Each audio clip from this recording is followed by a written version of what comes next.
But with the great commander resurrected in Tasco City, Tasco City will not let the skeleton army appear near the city. What Fang Hao could do now was to continue the attack. Before Tasco City reacted, take Tasco City in one go. Yes, sir. The Minotaur guard ran down again.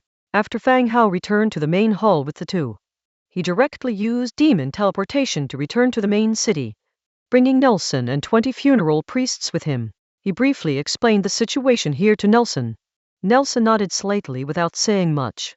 Afterward, Fang Hao called all the heroes over and briefly discussed the next plan. Everyone left to prepare for action according to the plan. Fang Hao directly opened the Book of Lords and selected Blackstone City for conversion. Do you want to convert the original city Blackstone City? Yes. Please choose the conversion city camp. Human camp, undead camp. Undead camp. A ray of light enveloped the entire city. Conversion complete. Blackstone City next conversion countdown 29 days 59 hours. This ability has a countdown, so within a month, the city is not allowed to be converted again. The light scattered. The attributes of Blackstone City have also changed from a level 9 orc affiliated city to a level 9 undead affiliated city. Fang Hao came outside and built various military buildings such as skeleton transformation, field, burial grounds, target ground, and undead mage tower. The bodies of the fallen orcs no longer needed to be transported to the main city. They can directly enter into the skeleton transformation field for conversion on the spot. Fang Hao continues to recruit troops to replenish the losses in the fighting.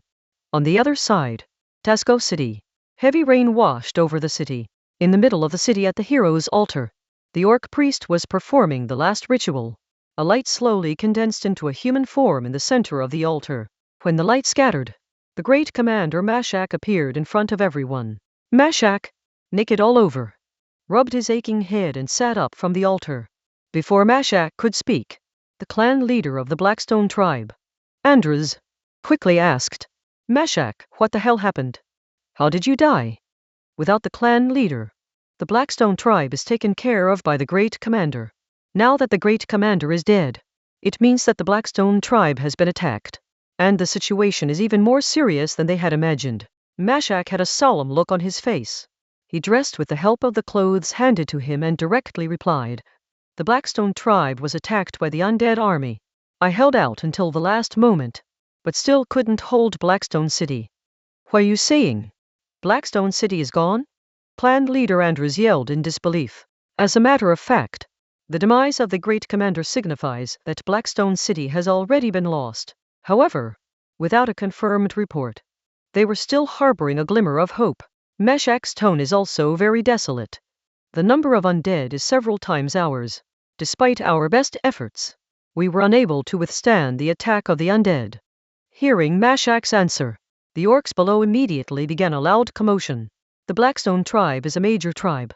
With strong strength, it also has a big say in Tasco. An important tribe like this just vanished. It was something they found hard to believe. How could this happen, Mashak? How could this happen? Andres, the Blackstone tribe leader, bellowed. Mashak sighed, lower his head. At this moment, all present are certain that what Mashak said is true. He wouldn't fabricate this lie. Not to mention that he is the great commander of the Blackstone tribe. He couldn't lie about this kind of thing. Moreover, no hero would fabricate a lie, dying and resurrecting to deceive others. That means there really is an undead army that has captured the Blackstone tribe. Seeing that the Blackstone clan leader still couldn't accept this truth, Mashak, who had died once, knew what to do next. He immediately said, Clan leader, I think we should hold a Tasco City meeting immediately. Inform all about this matter to prevent the undead from continuing to advance. Upon hearing Mashak's reminder, Andres raised his head, his eyes full of bloodshot, but he knew now was not the time for despair, and immediately said, Notify all. Immediately convene a Tasco City meeting, stating that an undead army is planning to advance here. Yes, clan leader. An orc ran down. Half an hour later, Orc City of Tasco, City Lord's Mansion. In the spacious hall, a huge round table was set up in the center. In the middle of the table was a ginormous sandbox, documenting the terrain and roads of this orc area. Along the side of the round table and arranged in a triangle were 3 chairs, each occupied by an orc. One of them was Andres, the clan leader of the Blackstone tribe. The other two were Krat, the city lord of Tasco City, and Playtaz, the leader of the Shadow Moon tribe. Unlike human councils, the Trilateral Council of Tasco City operates simpler rules. All decisions were made after discussions among the three. The other smaller tribes had no say in the matter and were forced to execute the decision. Therefore, power here is more concentrated. The three big tribes are getting stronger, and the rest are getting weaker. In front of the round table, Mashak was recounting the details of the Blackstone tribe's attack, as well as the number and characteristics of the undead. Even after he finished recounting, the other two leaders still found it hard to believe that an undead army could suddenly appear here. That's impossible. Lataz of the Shadow Moon tribe interrupted Mashak, expressing that it was absolutely impossible. Lataz abruptly cut off Mashak, finding holes in his story. Clan leader Lataz, I can guarantee that this is absolutely true. Moreover, the number of the undead has reached a terrifying level. If we do not pay attention to it, it may have severe consequences. Mashak immediately emphasized. Lataz continued, then explain. If you say that the number of the undead has reached hundreds of thousands, where did they come from? Did they grow from the earth and appear directly outside the Blackstone tribe? The tribes and cities were connected and communicated with each other. An army of the undead did not disturb any surrounding city, but suddenly appeared and conquered the Blackstone tribe. This did not make sense. No matter from which direction the undead came, there should be information transmitted, rather than suddenly launching an attack on the Blackstone tribe. Lataz, don't probe into these details. Mashak has been resurrected at the hero's altar and has brought back this important piece of information. We should focus on how to deal with the subsequent attack of the undead, not where they came from. Blackstone clan leader Andres seriously commented. Andres suppressed the anger in his heart. If the Blackstone tribe was not wiped out by the undead, he would essentially be a powerless field commander. He wished he could stand up and slap him to death. At this moment, City Lord Krat also spoke. Mashak, you said the undead were reinforcements brought by those spiders, so they came from the west? Mashak didn't understand why he asked this, but he replied. The undead first arrived in the spiders' forest. Then they continued to the east to attack the Blackstone tribe. If the undead does not intend to stop, they will probably arrive at Tasco City tomorrow and continue their attack. After hearing this, Krat, the city lord, fell silent. As the ruler of Tasco City, he naturally knew more information. Combined with the information provided by Mashak, something suddenly came to his mind. He immediately ordered his subordinates, call Merchant Matva. The guard responded and quickly left. Shortly after, Matva, who was unaware of the reasons, was dragged here and stood nervously. City Lord, two clan leaders. Matva immediately saluted. Matva acted as a representative of Tasco City's merchants, visiting various cities to negotiate trade relations on behalf of the official merchants of Tasco City. Or, in some of the more prosperous cities, he would open official stores for Tasco City. All along, Matva had been rather capable, though without any major achievements, until 2 months ago, when Matva secured cooperation between Tasco City and the Manhwa market. Both sides opened stores in each other's cities. Matva's performance surpassed everyone, bringing significant benefits to Tasco City. On this occasion, Krat suspected the West when he summoned Matva. Matva was standing below, and seeing that no one had spoken for a while, he felt somewhat nervous. He rubbed his hands and cautiously asked, Lords, how may I serve you? Krat carefully examined Matva before continuing. How are those Taurans in Manhwa doing recently? Matva thought about it and replied, City Lord, their business is doing very well, especially in the clothing industry, which is extremely profitable. Hearing this, the other two clan leaders also guessed why Krat asked this. Because this clothing store was famous, and it was called the Bone Textile Store. Do you have any other connections with the Manhwa market? Krat continued to ask. Matva answered, I delivered a batch of goods to the Manhwa market last month, and it's not yet time for the next delivery. Krat nodded and continued, Come, go with Matva. Arrest everyone in these stores. I want to interrogate them personally. Yes. The guards responded in unison, startling Matva. At the same time, he felt a sinking feeling in his heart. It wouldn't be that something had happened between Manhwa and Tasco City, right? Thinking of this, Matva hurriedly said, "City Lord. It has been raining heavily these days, and the Taurans left the city, and their stores are all closed." Hearing these words, the faces of Krat and the others became even more grave. They didn't even need to guess the enemy must be related to this Tauran city. As for Lataz's concern about where the undead came from, it now makes sense. They came from the west, from the manhwa market, and entered this area. Fury slowly rose in Krat's eyes. He ordered coldly, "Take all of Matva's subordinates and family members to jail." Yes. The guards acted quickly, and amidst Matva's loud complaints, he was taken away. The hall returned to silence. The ins and outs of the matter were actually very clear. This undead army was indeed more formidable than they had imagined. The Spider Camp and Tauran's Man Market both had ties to this undead army. The Blackstone tribe's action against the Spider Camp had evidently angered this army. They braved the heavy rain, crossing such a long distance, and launched an attack on Blackstone City. Right now, they had to gather their forces and resist the arrival of the undead army. As for the Spider Camp and the Tauran's Man Market, they would settle accounts with them after the war was over. Then, no one questioned the identity and origin of the undead anymore. They began to discuss the follow-up plans, and they arranged a large number of scouts to monitor the movements of the undead army. Blackstone City. In the center of the clan leaders' hall, a pile of treasure chests that had been scavenged was stacked. Gold coins that shone brilliantly, and shining gemstones filled each box. Looking at the treasures in front of him, Fang Hao was amazed at the wealth of the Blackstone tribe. There were 3.5 million warfire coins, over 7 million beast-head gold, and various gold and silver utensils and agate gemstones. The amount of wealth possessed was probably richer than a 12th-tier city like Belisi City. Rebecca, even after capturing several faceless nobles, only possessed enough money for road repairs in East City. And here, at the Blackstone tribe, a level 7 large tribe, held so much money. If Rebecca had this much money, she would probably be so happy that she wouldn't be able to sleep for days and nights. Next to the treasure chest filled with gold coins was a golden treasure chest.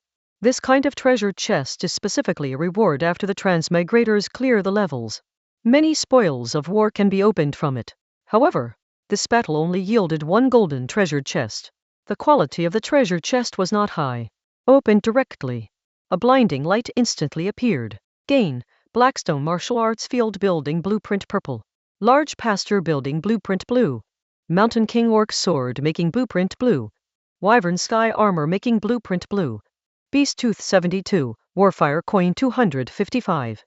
The light was dazzling, and Fang Hao instantly caught sight of the purple and blue light. For a gold chest to yield a purple building blueprint is not bad. In the past, the majority of golds yield blue blueprints. First, check the purple blueprint. Blackstone Martial Arts Field Purple. Type, Special Building. Effect, the experience gained by the Orc clan in the training ground is increased by an additional 20%. Description, the Orc clan must find victory in adversity, and seek hope for the future of the race. Construction requirements, hardwood 1,200. Stone bricks 2,500, thick leather 800. Cast iron blocks 220, metal parts 150. Beast teeth 120, perfect essence 5. The attributes of the first blueprint surprised Fang Hao. Blackstone Martial Arts Field. It turned out to be a building that can amplify the experience of the orcs. Keep in mind that both heroes and ordinary soldiers need to accumulate experience through training and learning. Fang Hao remembers seeing a kind of potion before that also only increased training experience by about 20%. This building has reached the effect of a potion, and it is a group racial effect. As long as they patrol in the training field, they can get the amplification. The only pity is that it has racial requirements and is effective only for orcs. That's okay. Angia, Ira, Bronze Bull, they are all orcs. They can also get the opportunity to upgrade, especially Bronze Bull. Considering the age of the orcs, if there is no chance for breakthrough, I'm afraid it will be even harder to break through in the future. We can build one in Bronze Bull City at that time. He was very satisfied with the first blueprint. Then look at the second blueprint. Large pasture blue, wood 3,500, hardwood 1,500. Stone bricks 2,200, cast iron block 350. Metal parts 120, natural gem 2. Description. Extra large pasture, with more suitable breeding environment for livestock. The second one is a pasture. The blueprint is blue, slightly higher grade than a regular pasture. At that time, the scattered orc villages can be used for animal husbandry. The next two blueprints are equipment blueprints. Mountain King Orc Sword Blue, Hardwood 1. Thick Leather 1, Cast Iron Block 12, Metal Parts 5. Wyvern Sky Armor Blue, Thick Leather 10. Cast Iron Block 3, Spun Yarn 12, Metal Parts 8. The Mountain King Orc Sword is a type of sword weapon equipped by the Blackstone tribe's orc soldiers. The blade is wide and thick, and the edge is sharp. The hilt is wrapped in leather and feels quite heavy when held. The shape resembles the ancient ghost head sword, emphasizing the damage caused by hacking. Wyvern's Sky Armor is not troop armor, but armor for the Bat Rider's wyverns. Made of leather and metal, the armor can protect the body of the wyverns. Such armor is generally listed according to body size. Here, not only can it be used by the skeleton Bat Knights, but it can also be used by the skeleton Pseudo-Dragon Guard. The body sizes of the two are very similar. After making them, as long as the blacksmith makes some simple changes, they can be equipped for the Pseudo-Dragon Guard. The blueprints have been checked. The last two are Beast Teeth and Warfire coins. Both are rewards that are given as long as you open the treasure chest. Having checked the rewards, Fang Hao had the blueprints placed in the gold coin box as well and ordered them to be sealed directly, then immediately shipped to the Webweaver camp. At that time, he can directly store these coins in his storage space. The Tauren lifted the box and left. When he walked out the door, he passed Laurie. Laurie strode in, wiped the mud off his face, and said directly, "Sir, Tasco City has begun to assemble the surrounding troops, and enemy scouts have been found around Blackstone City. The Blackfoot Cat is responsible for reconnaissance and continuously delivers news back. Enemy scouts have begun to probe into the range of Blackstone City. It is clear that they already know the situation here, and they have begun to make preparations for battle. Can you confirm the number of the enemy?" Fang Hao continued to ask. Laurie said, "Many scattered troops are gathering from the villages to Tasco City. The number is still uncertain, but it is definitely more than Blackstone City. Well, next we need to mainly scout the number of enemy troops, and the movements of each army." Fang Hao continued. "Yes, my lord," Laurie replied, shaking the water droplets off his rain smock and left again. Fang Hao took a deep breath. He too stepped out of the clan leader hall. The sky outside was starting to brighten up. The rain fell gentler than it did last night. This rain had washed away most of the bloodstains in the city. Fang Hao left the clan leader hall. Outside the city, Meatfist had already begun to gather the troops. "My lord, the troops are assembled. We need to replenish our arrow supply."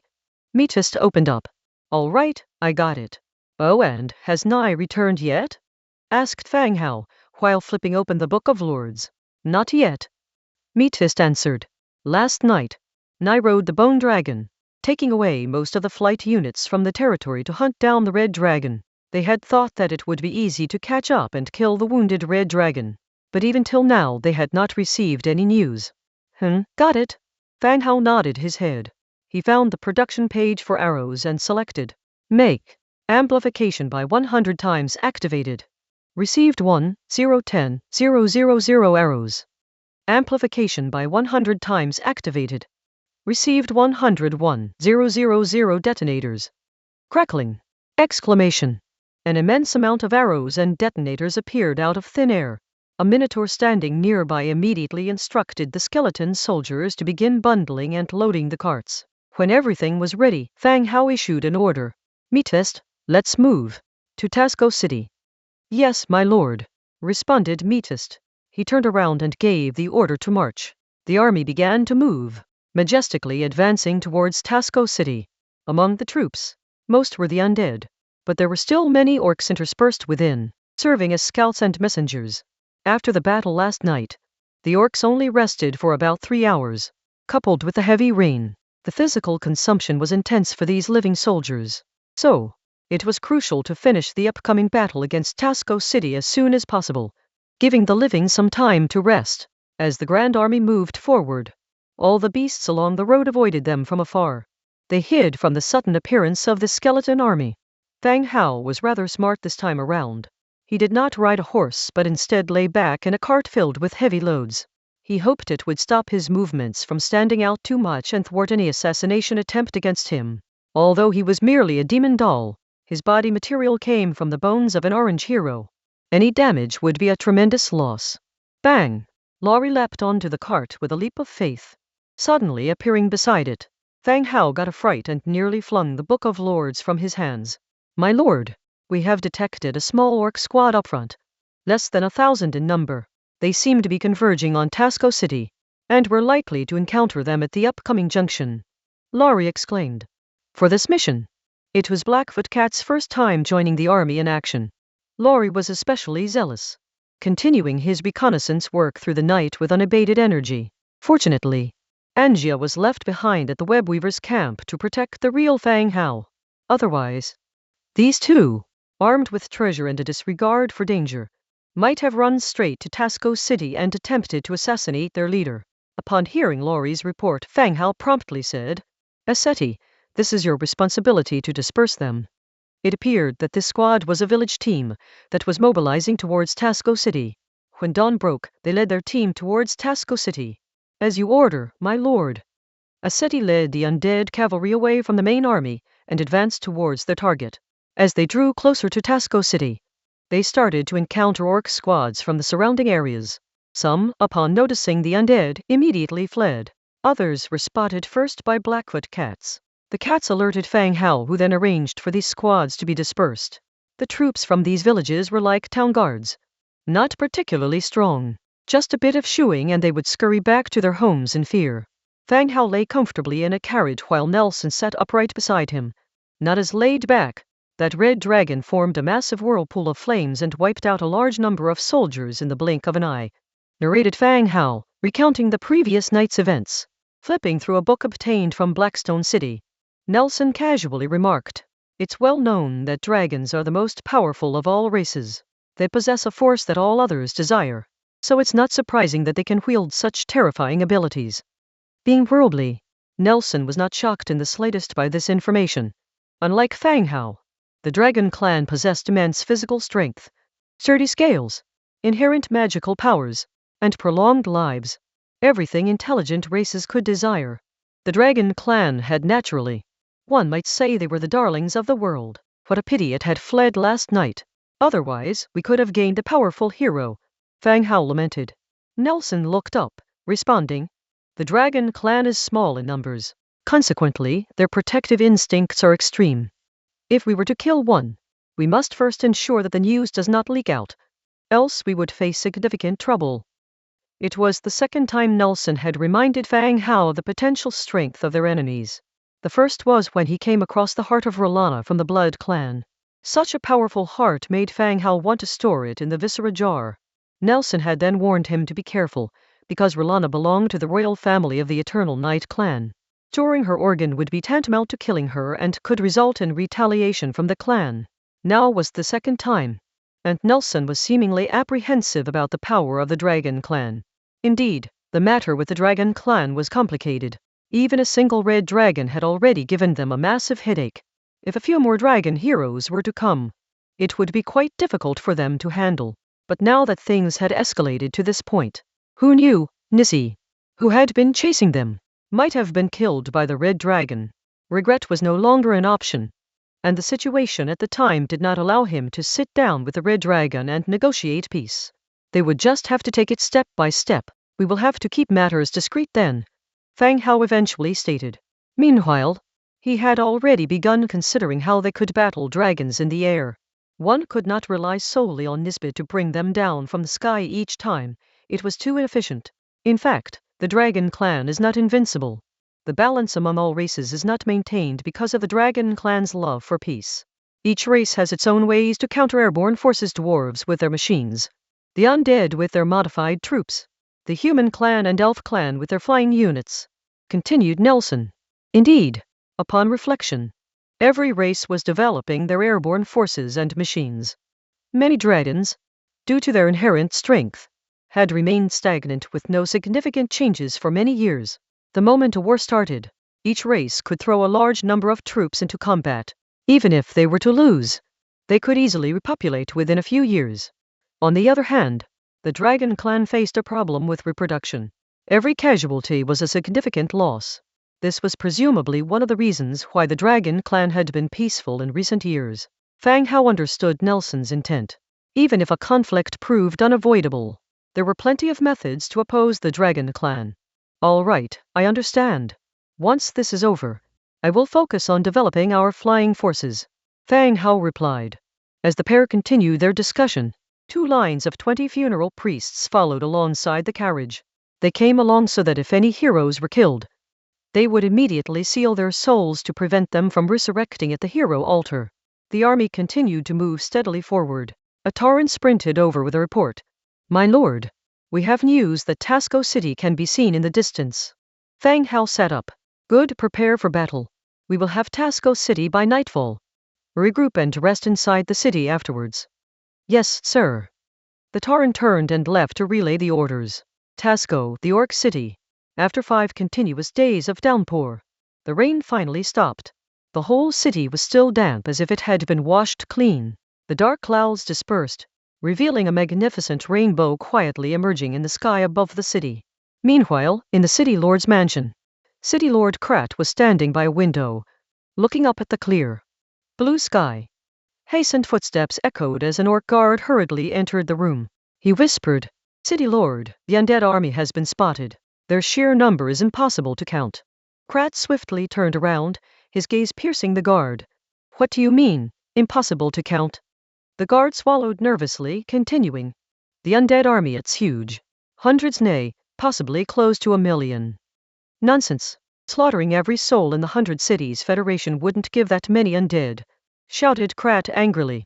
But as soon as he had finished speaking, he remembered the intelligence he had received the previous night about the gathering at Blackstone. He had also mentioned the number of the undead, stating it was hundreds of thousands or even possibly over 1 million. They had assumed at the time that the great commander had concocted a decent excuse for losing the city. Now, hearing the scout's report, his mind began to waver again. But how could this even be possible? Even the skeleton King Otis could not possibly possess such a vast army. Seeing the scout's unwillingness to speak, Krat said, Gather the others, prepare for battle. After saying that, Krat left the room, and the guards conveyed the news. He arrived at the city wall. The clan leader of the Shadow Moon tribe, Leitas, and the clan leader of the Blackstone tribe, Andres, were already waiting on the city wall. The 2 of them stood on the city wall, their faces shocked as they stared ahead. Far away, the white bone army appeared on the horizon, streaming out of the dense woods, slowly inching closer and closer.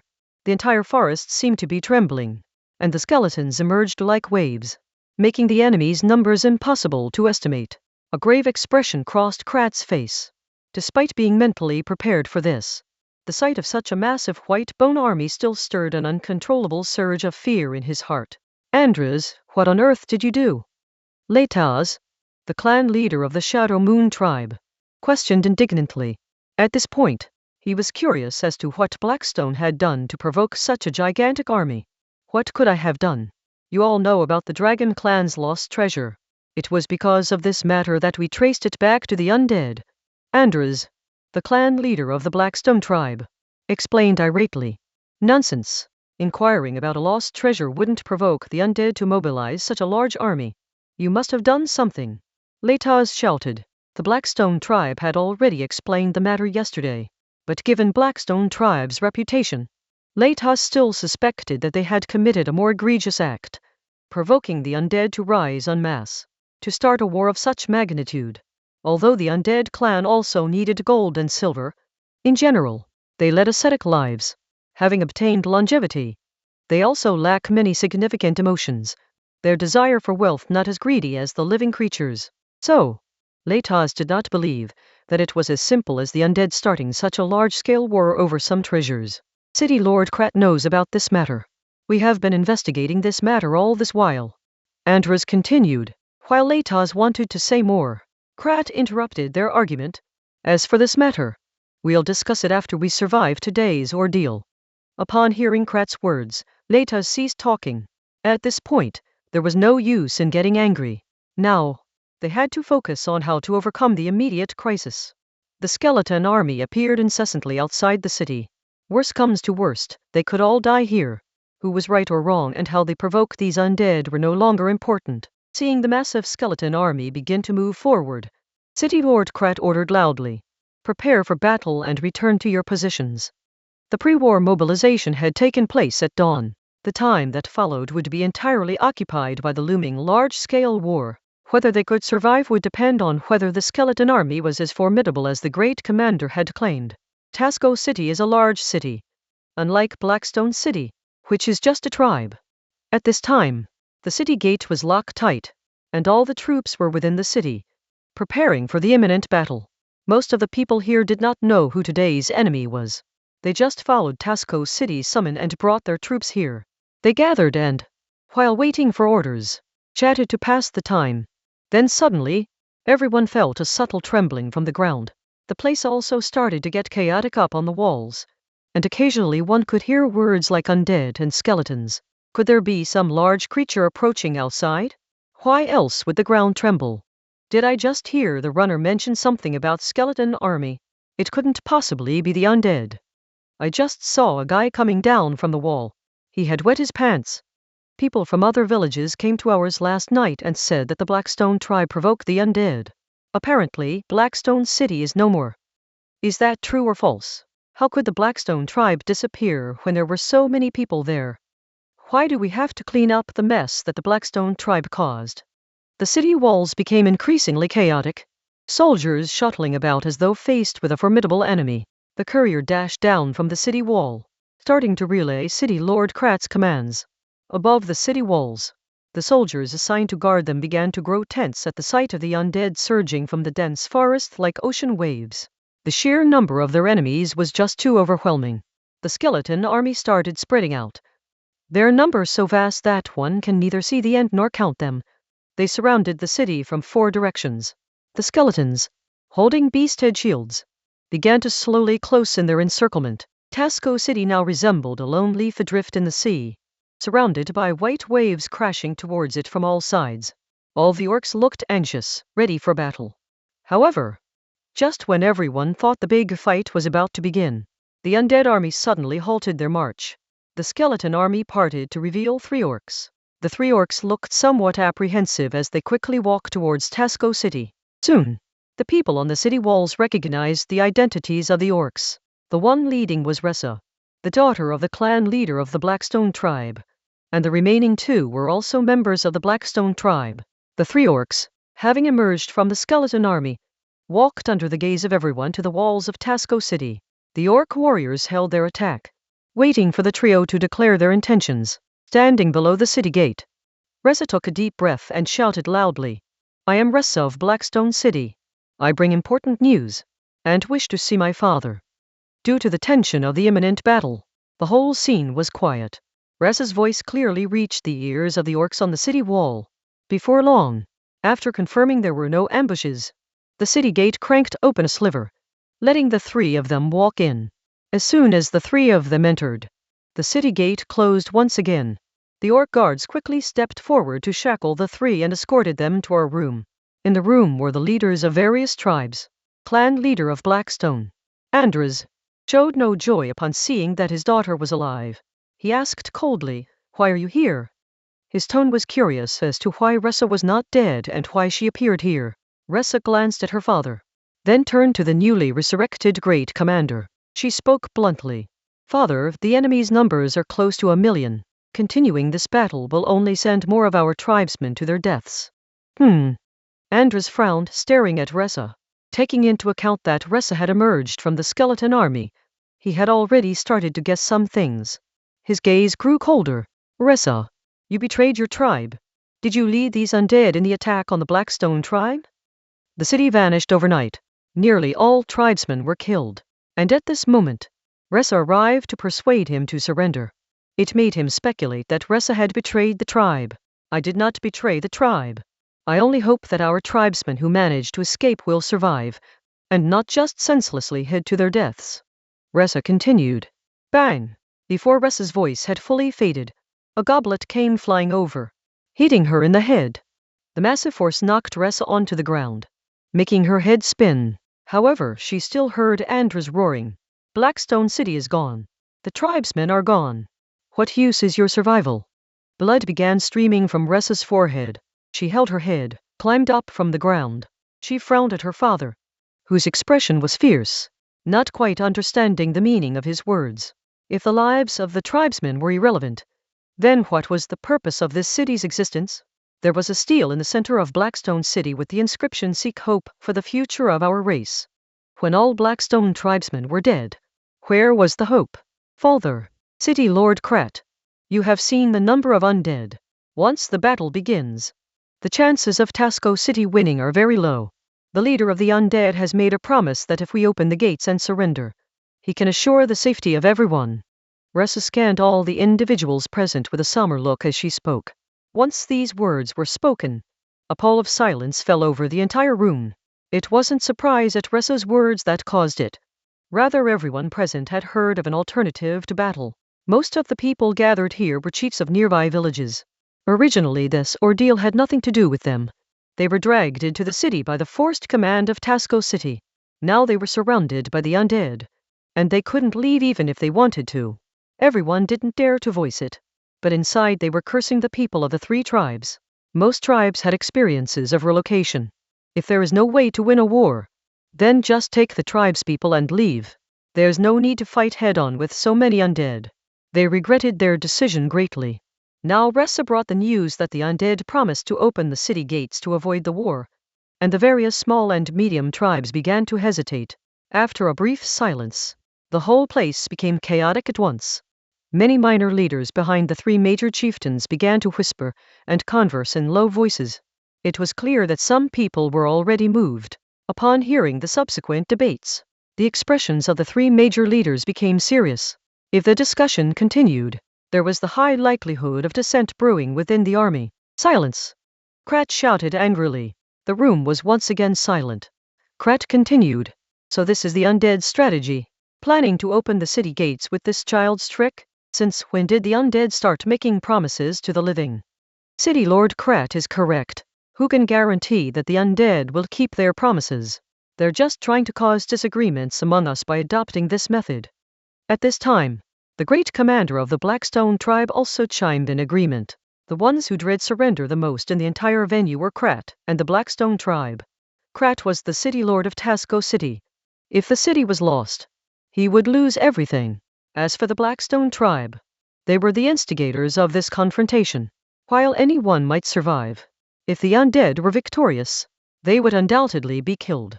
Upon hearing this, the others had to admit it was true. A great battle was imminent. Choosing to trust the undead at this time was indeed not a wise decision.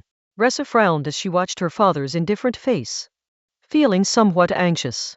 The strength of the undead was already apparent to everyone. She didn't understand why they should continue with a war they couldn't win. Just as she was thinking of persuading them again, Krat was the first to speak. All right, this matter is settled. Everyone should take this time to prepare. True, the enemy is numerous, but they are low-level undead and not difficult to deal with. Everyone nodded, indicating they understood. At this point, they could only follow Krat's instructions. So, what about these three traitors? Someone asked aloud. Krat looked at Blackstone clan leader Andres and asked, Andres, your daughter, what should we do? HMPH, I have no such daughter, do as you please with her. Andres scoffed coldly, his stance unwavering. Guards! Krat yelled. Immediately, guards walked in, awaiting the city lord's orders. Krat spoke directly. Take the three of them out and behead them. Hang their heads on the city gates as a symbol of our resolve for this war. Yes, sir. The guards stepped forward, escorting the three outside. The other two wailed loudly for mercy, but Ressa just stared wide-eyed at her father. She had done everything possible to protect her tribe and her children from the undead, begging Fang Hao to allow her to persuade her father. Why was she branded a traitor now? Her father, at this moment, did not even glance at her. Just whispered with Krat about the plans for what was ahead. She didn't know what she had done wrong, why she was a traitor, just for not having died in the city. Or was it because she should not have come here to persuade her own father to surrender? Just as the three of them were going to be dragged away, Shadow Moon Tribe's clan leader, Leitaz, suddenly spoke up. Hold on. Everyone looked at him. Leitaz continued. Give these three to me. I need a few people to test my poisons. Just so happens I am short of hands. All right, then the 3 of them are yours. Krat didn't give it much thought and quickly agreed. Then he told everyone, everyone return to your posts, prepare for the enemy. All the leaders nodded collectively, exiting the room, returning to their respective teams. Leitas, leading the guards, took Ressa and the others to their army's base. Upon entering the room, Leitas just sat there, lost in thought. After a while, Leitas asked, "Where's Spencer?" Spencer was the red dragon who, according to the great commander's description the night before, had gone to ambush the undead leader during the fight but had not appeared since. It was highly likely that he had fled. Ressa shook her head. "I don't know, he might be dead." Leitas's brow furrowed in worry again. This undead really feared nothing at all. The dragon clan was known for their protectiveness. If the news got out, they might incur the dragon clan's vengeance. By then, without them lifting a finger, the dragon clan could annihilate the undead. But unfortunately, they could not wait that long. "Why didn't the leader of the undead kill you?" Leitas asked again. Ressa looked at the towering orc leader in front of her and replied, "My man knows the leader of the undead.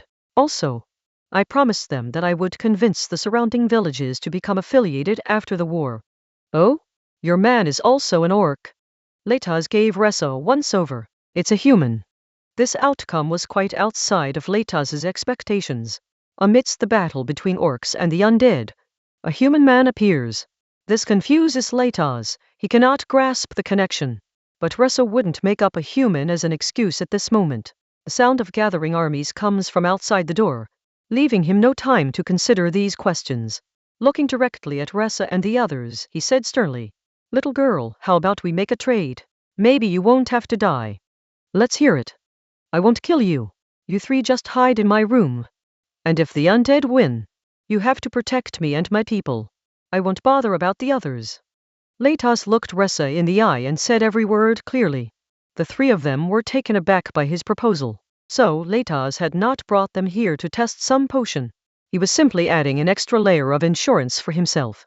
If the orc army withstands the undead, he can return and kill the 3 of them without anyone knowing. If, as Resu suggests, the undead truly break through, they take the city.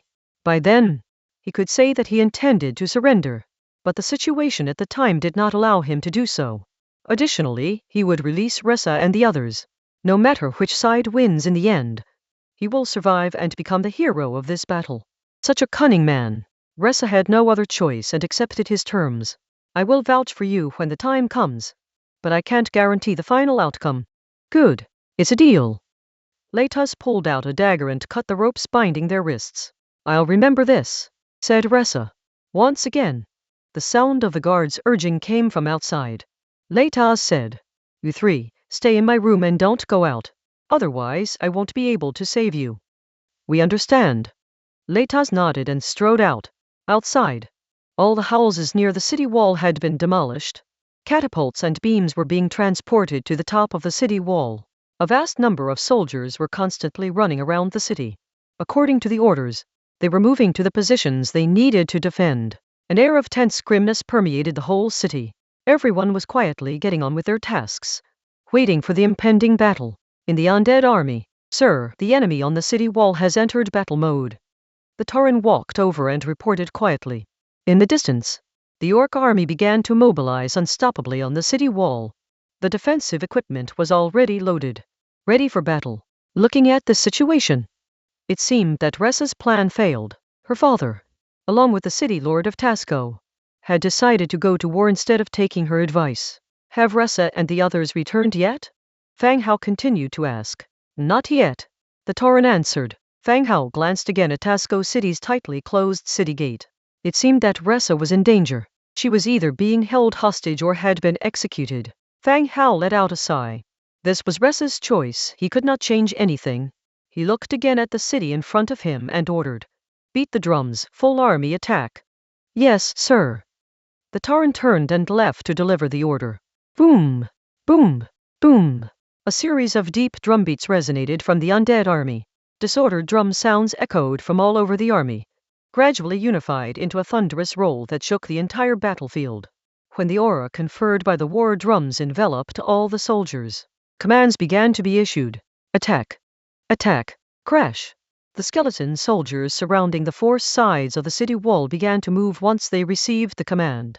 Little by little they moved forward, their pace quickening until they began to run. The skeleton soldiers started to charge wildly. The grating sound of bones and armor chafed together, piercing the heart. Orc archers atop the city wall began to shower arrows down onto the soldiers below the city wall. Like a downpour, the arrows crashed against the skeleton bodies with a clattering noise. The leading group of skeletons was already studded with arrows in their shields and chests. A large number of skeletons fell, but even more skeletons charged to the base of the city wall, climbing up the city wall rapidly by stepping on their fallen companions. Behind the skeleton warriors, the skeleton archers and undead mages were marching forward, following the footstep of the front row. They were also approaching Tasco City. Soon, the Tauren passed along the news again. Sir, our archers have advanced to the shooting range. Another Tauren quickly ran over. Sir, Scholar Nelson has a message. Our mages have reached the designated location. Fang Hao nodded and issued a loud order. All archers and mages begin the attack. Suppress the defensive forces on top of the Orc city walls. All troop types should be led by their respective commanders. Notify the Bat Knights to take off, carrying thunder tubes to bomb the city. Yes, sir. The two Taurens sprinted away to relay the orders. Woo! Woo! The sky suddenly darkened overhead. Arrows shot from the archers densely flew towards the city wall like a violent rainstorm. Arrows crashed onto the city wall, causing death and injury among the orcs trying to hurl rocks and logs downwards. After the arrows came the magic missiles from the undead mages. Though they seemed rather plain and not very powerful, they proved to be quite impressive on the battlefield. The missiles had a bit of an explosive effect. Dense volleys of missiles blasted groups of orcs to pieces. The attached dark energy property caused the morale of the enemy's army to plummet rapidly.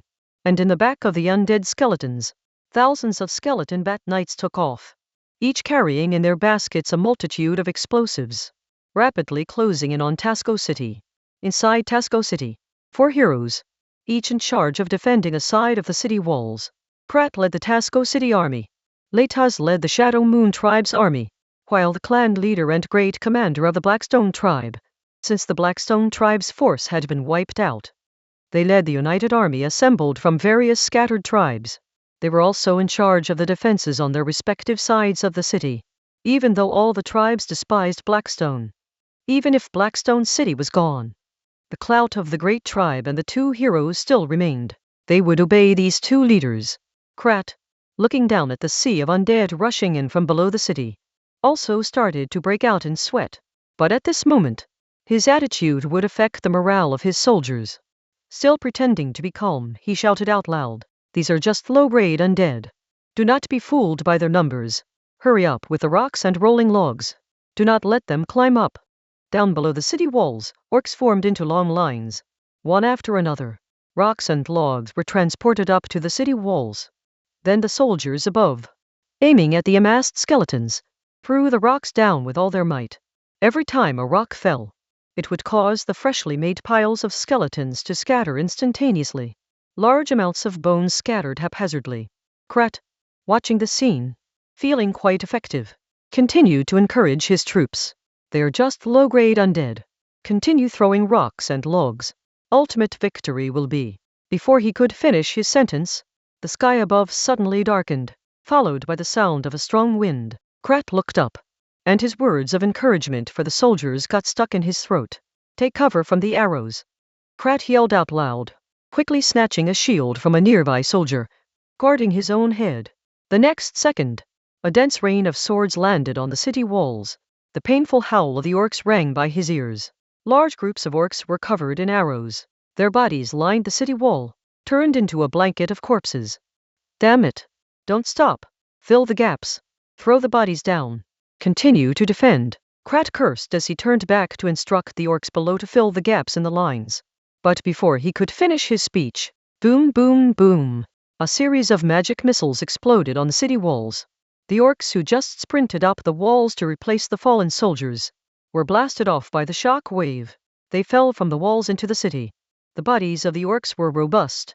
Many of them survived the fall, landing on the ground and screaming in pain.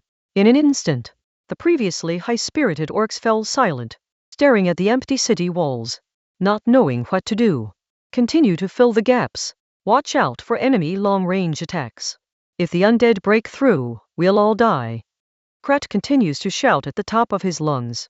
The orc soldiers quickly climbed the walls and filled the gaps. But during this brief replacement period, the outside of the city walls were already full of skeletons. Some of the faster ones had already climbed onto the city walls. Holding their weapons, they rushed at the orcs. The undead moved incredibly quickly. Without any climbing equipment, they could step on their companions' corpses and climb up the city wall. Krat drew his sword from his waist, leading the orcs to kill the skeletons that had climbed up. "Sir, there are enemies approaching from the sky," an orc shouted loudly. Krat looked up, only to see a large group of skeleton bat knights approaching from the sky. Seeing the aerial units, he remembered the explosion mentioned by the great commander. It was this kind of flying unit, throwing explosives, that instantly broke Blackstone City's defense. At that time, he thought that such explosives would be scarce, and after a carpet bombing of Blackstone City, there wouldn't be any left. But now, seeing the Bat Knights closing in quickly, he realized that he may have underestimated the number of explosives. All aerial units attack their aerial forces. Krat shouted loudly. Whoosh! Nearly 1,000 orc Bat Knights flew into the sky. They quickly formed a formation and flew towards the skeleton Bat Knights. However, when they got close, from behind the skeleton Bat Knights, a large group of skeleton giant bats emerged. The numerous swarms of them instantly engulfed all the orc aerial units. Underneath, with Krat and the other orcs watching, all the orc aerial units were gnawed to white bones in an instant, falling from the sky. Those skeleton Bat Knights carrying explosives continued to move forward. Seeing this, Krat yelled out, "Quick! Archers, aim at the sky, prevent them from getting close." The orc archers began shooting at the sky, but the Bat Knights' flying altitude was very well maintained. They only quickly glided over the city without intending to get close or lower their altitude. Clang! Clang! Clang! One after another, cylindrical objects fell from the sky, covering a large area of the city in no time. Krat's face turned pale instantly. He wanted to order people to throw the cylindrical objects away, but there were too many of them, and in such chaos, it obviously was not feasible. In this emergency, he could only shout, "Run away from these things." But, in an army, orders are not issued by shouting. The next second, boom! Exclamation! A series of explosions echoed in the city. The earth-shaking explosion echoed throughout the city. Stone and flesh were mixed together, scattered everywhere. The orcish army suffered heavy casualties. Even the skeletons climbing up the city wall fell due to the shaking of the city caused by the explosion. Krat stood on the city wall, dizzy and ringing in his ears, leaning against a nearby wall. He barely managed to stand upright, as the city's dust gradually dissipated. Krat looked at the scene within the city, frozen in place. At this point, Tasco City was like a human purgatory, with bodies and pieces of flesh everywhere, and the pain-filled wails of orcs, smelling the pungent scent of gunpowder in the air. Krat finally understood what these cylindrical objects were. Dwarven gunpowder. The dwarves used gunpowder to develop many strange explosives and devices, which they found convenient for mining. But why were they in the hands of the undead? The sound of skeletons climbing once again arose from below the city wall. Krat quickly gathered his spirits and shouted loudly, "Regroup and continue to defend the city wall." But he couldn't bring himself to say any words of encouragement like "we can win. These are just lower undead." The uninjured orcs quickly climbed up the city wall, preparing for defense. Crack, crack, crack! Exclamation! Several more skeletons climbed up the city wall, and the orcs prepared to counterattack. Rain of arrows from the skeletons forced the orcs into a defense stance once again. Arrows and magic missiles were continuously fired upwards, clearing the orcs who had just climbed up. The orcs behind continued to fill in and defend. "City Lord, there are too many enemies, we cannot resist," a soldier loudly reported. The undead were already starting to climb the city wall, engaging in fierce fighting with the orcs. Below the city, the number of skeletons was like a mass of ants, continuously spreading upwards. With their current defensive methods and abilities, they simply cannot stop this undead offensive. Krat shouted loudly, "Even if we can't stop them, we must. Otherwise, all of us will die." The orcs did not answer. but the replacements for their fallen comrades kept coming and defended the city wall with gritted teeth. Time slowly ticked on. The battle on both sides began to turn into a war of attrition, each competing with the attrition of their forces. It was a test to see who could persist till the end. However, more bad news arrived. A harried orc came running over, pushed his helmet slightly, and loudly reported, "City Lord Krat, the north gate has been broken through. Commander Mashak is retreating with the soldiers." Before Krat could respond, another soldier ran over quickly and said, "We've lost control of the west city wall. Chief Andres is struggling for control." The successive news made Krat's expression to change drastically. Both the north and west city walls were commanded by two heroes of the Blackstone tribe. Since the Blackstone tribe itself had few people, they commanded a coalition of surrounding orcs. As it was not their own army and resistance to the fight was strong, it was difficult to exert real combat power in the defense. From the beginning of the battle, the defense on both city walls had been very tough. After a round of bombing, both city walls had completely fallen and the Whitebone army was continuously pouring in. The defending orc soldiers were forced to retreat under the fearless undead's attack. Despite the two heroes fighting head-on, they still could not change the inevitable outcome. Krat had not expected the fall to be so rapid. After cursing both of them, he asked hurriedly, "Where are they now?" "The two commanders are gathering the remaining army to stop the undead from progressing any further," the soldier replied, looking extremely grim. Krat noted that the loss of two city walls would render the remaining two of no defense value. "Tell them to fight to their dying breath, to slow them down if we lose the city wall." Krat decapitated a skeleton with a swipe and shouted, but before he could finish his sentence, another orc soldier came running quickly. He shouted, "City Lord, the north gate has been opened. Commander Mashak was killed by a tall skeleton. A large number of skeletons have entered the city and are moving towards the other three gates, planning to capture them from the inside." "What? Mashak is dead?" Krat was even more surprised. Just a moment ago it was reported that the North City had fallen, and now Mashak had fallen in battle. This was happening too fast. The soldier repeated, "Commander Mashak is dead. The North Gate has completely collapsed. The enemy will soon spread to the other three." Hearing this news, the defensive soldiers on the city wall froze. Once one city wall was breached, even if the other three persisted, the city's overall defense was compromised. Not to mention, the defense here at the city wall was already struggling. Endless skeletons were climbing onto the city wall, fighting with the orcs. If the skeletons coming from the north gate were to attack from behind, they would be caught in the middle and the situation would be even more adverse for them. Having no alternative, Krat gritted his teeth and said, "Inform everyone to fall back to the second line of defense for a final stand." "Yes." The soldier quickly left to pass on the message. Meanwhile, the defensive force on the city wall began slowly retreating while fighting, gradually giving up their defensive position. When the orcs retreated from the city wall, the skeletons quickly covered the city wall. The city gate was flung open, and the army flooded into the city like a burst dam, launching attacks on all the living creatures within. Meanwhile, Krat and others had established a defensive perimeter in the heart of the city. Making their final stand, they had managed to snatch a brief respite. In the heart of Tasco City, various items had been piled up to form a makeshift fortress. All the orcs were gathered there, preparing to endure the final assault. At this moment, a lot of them were already filled with regret. If they had known it would come to this, they should have heeded Ressa and surrendered. Though the words of the undead couldn't be fully trusted, at least they seemed to offer a chance of survival. "Hold your ground, we haven't lost yet." Krat's deep voice echoed once more. All the soldiers stayed silent, a profound stillness settling over the scene. The only noises were the anguished groans of the wounded being treated. They were all too aware that if the city walls hadn't managed to repel the undead's assault, how could the small, makeshift barricade hold back the marching undead army? On the right side of the orc army, the Shadow Moon tribe was gathered. Chieftain Leitas was quietly instructing his tribesmen to obey his commands during the battle. If the fortress should fall, they should not break out of their formation and stay close to him. Having finished instructing his tribesmen, Leitas brought a warrior that was fully armored to his side and murmured, "Don't forget our agreement. It was your father who abandoned you. I saved you." "I know, but I can't promise how it would pan out," came a female voice from beneath the helm. Before the retreat, Leitas had Ressa and 2 others disguised as deceased soldiers, blending into the crowd and withdrawing here. Seeing that the course of the battle was irreversible and that the orcs' defeat was only a matter of time, Ressa became Leitas's last hand to play.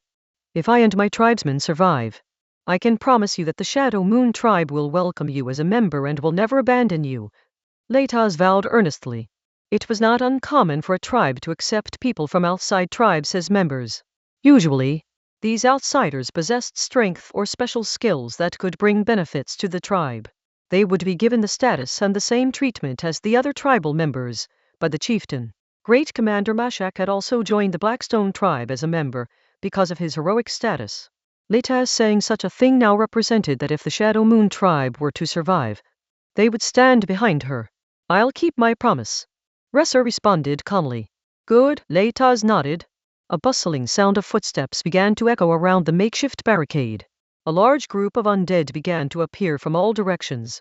They quickly formed another circle, trapping all the orcs in the middle. Krat and his companions wore grim expressions, their bodies slightly crouched, hands gripping their weapons tightly, ready for the final battle. With the number of remaining orcs limited and no additional reinforcement, they knew they had become lambs to the slaughter. The only question now was how many undead they could take down with them. The skeletons, holding their shields in front of their bodies to form a sturdy line of defense, did not launch an attack immediately. Just when everyone was speculating about what tricks the undead had up their sleeves, a path appeared in the ranks of the skeleton army, and a Tauren strode out quickly. He arrived in the middle of the battlefield and roared loudly. Orc brothers, this war was provoked by the Blackstone tribe. They besieged our camps, seized our mines. We retaliated. My lord realizes that most of you are innocent, and as long as you put down your weapons and surrender, we promise. Whoosh! In the middle of his speech, he was suddenly struck down by an arrow. Although he wore plate armor, the Tauren was still hit in the chest. He clutched his chest, moaned in pain and collapsed to the ground. Everyone's eyes instantly turned towards the orc tribe, only to see Krat, his face grim, holding his bow. Under all the eyes on him, Krat bellowed, "Don't believe their words. How could the undead let us live?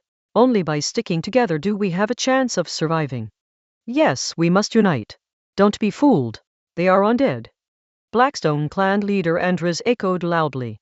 The 2 roared out their defiance, but silence prevailed among the orcs. Actually, the words of the undead seemed somewhat credible. Forget about this moment. The fact that the undead chose to negotiate while in a superior position and the presence of a Tauren in the undead army implied that they were accepting of orcs. But when the undead allowed for surrender for the second time, Krat still shot an arrow at them, directly squashing their conditions for surrender. The injured Tauren was dragged back to the rear of the army, and the undead gave up on negotiations, choosing to attack.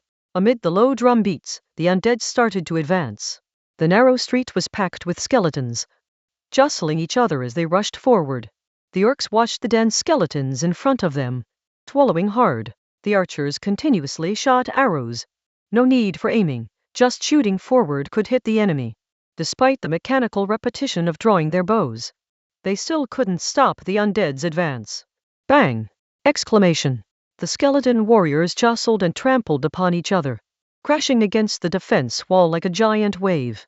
Then the soldiers behind stomped on the skeletons in front, layer upon layer directly flooding over the wall, leaping in to engage in intense combat with the orc warriors. The wall they hoped to lean on felt like a mere illusion, serving no purpose at all. And the surge of the undead was over in one sweep. It broke the formation of all the orcs. Maintain formation, be ready to fill in gaps. Krat, leading the army, shouted loudly. But they were no match for the sheer quantity of the undead. Whether they could maintain the current situation or not, their entire formation was being pushed back. Bit by bit, they retreated from the defense circle to the walls on one side, relying solely on the wall to block the enemies in front. Boom! Exclamation. With a loud roar, several orc warriors were sent flying. A towering skeleton hero in heavy armor emerged up front. His fists were encased in massive gloves. The shiny metal plates on them were eye-catching. Whiz! Several arrows were shot from the orc's side.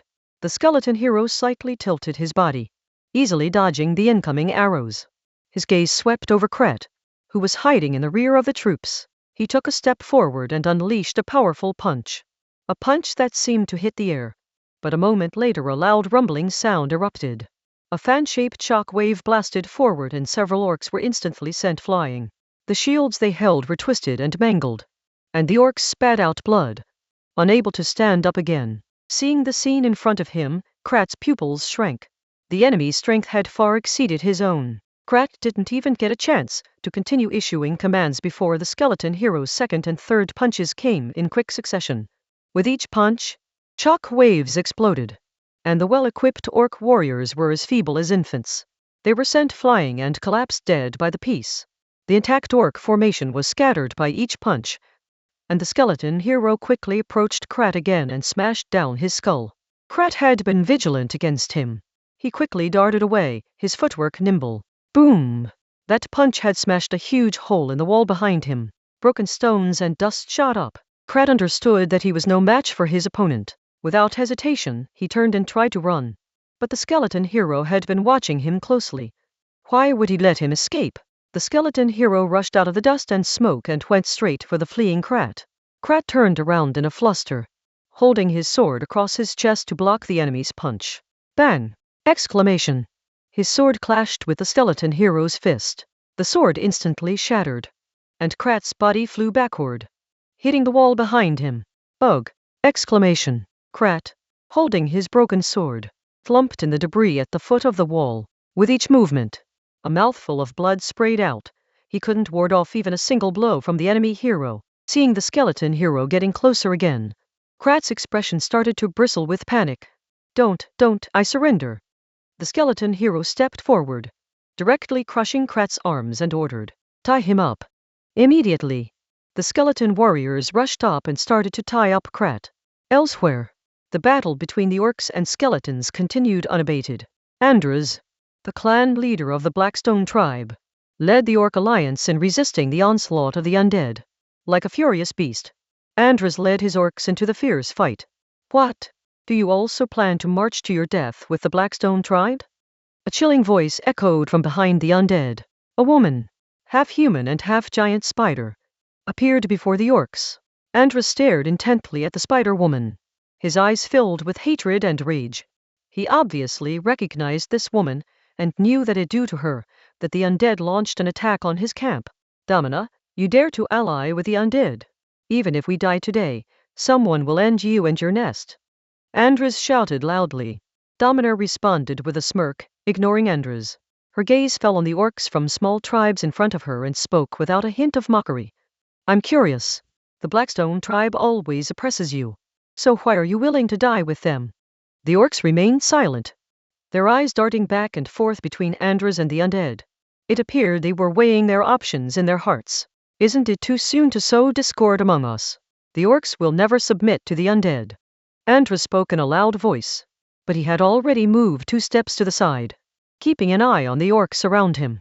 The great commander of the Blackstone tribe was dead, and there were only less than 4 clan members left by his side. Spread discord. Think about what you've done to the other tribes. Do you think there's a need for me to stir up trouble? Domina asked casually. At the same time, she looked at the other orcs and shouted, as long as Andras dies, I, Domina, can guarantee the safety of the rest of you. Why die here with him when you can find a way to survive? Domina's words began to make the orcs hesitate. The undead are detestable, having killed many of their kin, but they also despised the Blackstone tribe, who constantly oppressed the various tribes. Now that they've stirred up trouble, they're still dragging them into it. How could they not harbor hatred? One by one, the orcs fixed their gaze on Andras, constantly watching him. Andras noticed the change in the others. His heart tightened immediately and he quickly spoke. Don't listen to her, everyone follow me. Thud. Halfway into Andras' speech, he frowned and looked back. An orc had stabbed his blade into his back. You. Andras grit his teeth, turned around, and swung his sword, chopping at the neck of the orc who ambushed him. The orc's head drooped, his body going limp as he fell dead instantly. But that swing of the sword ignited the rage of the remaining orcs. Kill Andras. He's the one who killed our clansman. No one knows who shouted, but it acted as a spark that ignited the orcs all around, who began to brandish their weapons. hacking at Andras and the other 4 orc warriors of the Blackstone tribe. Suddenly, the battle between the orcs and the undead turned into an internecine slaughter among the orcs. Damina revealed a satisfied smile and began to command the skeleton soldiers to encircle all the orcs in the vicinity. They formed a besiegement, silently watching them kill each other. Andras found himself surrounded and under sneak attack. But being a hero of the orc clan, he still demonstrated superior fighting skills. Facing the weapons swung from all around him, he managed to kill dozens of orc soldiers. Blood soaked the ground, with bodies piled beneath his feet. You will regret this. Do you think the undead will let you go? Haha. When the time comes, you'll know how foolish you've been. Andras, propping himself on his saber, roared loudly. He was prepared to die in this battle, but he never thought he would die at the hands of his fellow orcs. He stared defiantly at the spider woman before him. Letting the blood flow down his body, he made a menacing face, like that of a wild beast.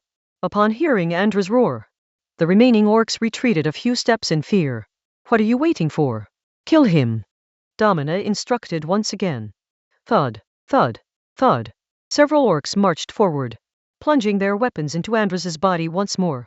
This time, Andras did not retaliate. His body gradually collapsed into a pool of blood, and he never got back up. He's dead. You promised us, you won't kill us.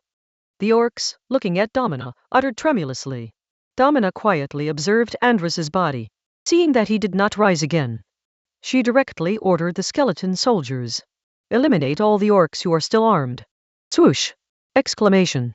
The skeleton warriors on standby sprang into action, quickly advancing towards the orcs. The orcs turned pale, thinking that the spider woman had tricked them. However, there were some quick-thinking orcs who immediately dropped their weapons and urged their companions. What are you doing? Throw away your weapons quickly. Do you want to die? Upon hearing these words, all the orcs finally understood the meaning behind Damina's words. They hurriedly discarded their weapons, and this behavior spread like a chain reaction, rapidly extending outwards. When the skeleton warriors approached, they indeed avoided the unarmed orcs and continued to look for targets still holding weapons. Those previously ignored orcs were also shackled by skeleton soldiers. Off to the side, Damina paid no mind to the orc captives. As soon as the orcs opened a path, she rushed directly to the corpse of Andras. 2 sharp spider legs suddenly thrust out, piercing through the shoulder blades on both sides of his body, and hoisted it up high. Oh! The once dead Andras once again let out a painful wail. You were indeed playing dead, Damina said. Before Andras could fight back, several more legs pierced into his body like raindrops, killing him on the spot. Andras, like a man being executed, hung high in midair. Blood continued to flow down his body. The sight was extremely gruesome. I cursed you. The land won't cultivate. Tribes won't reproduce. And all those who attacked Blackstone. Flat. Andras was not able to finish his sentence. Damina's leg pierced through his mouth again, forcibly cutting off his words.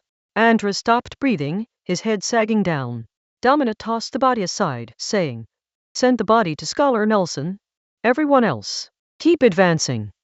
The body was carried away, while the skeleton army shackled the surrendered orcs. The battle still continued, with a sizable number of orcs choosing to fight till the end. However, the outcome was already decided. Tasco City Lord's mansion. Compared to the chaos outside, it was much quieter inside the mansion. Fang Hao walked straight towards the high platform, sitting directly on the City Lord's throne. Following the system prompt, he turned this place into a subjugated city. Tasco City. City level, level 11 indigenous city. Traits, gold coin tax increase of 12%. Orc population growth plus 15%. Livestock industry plus 20%.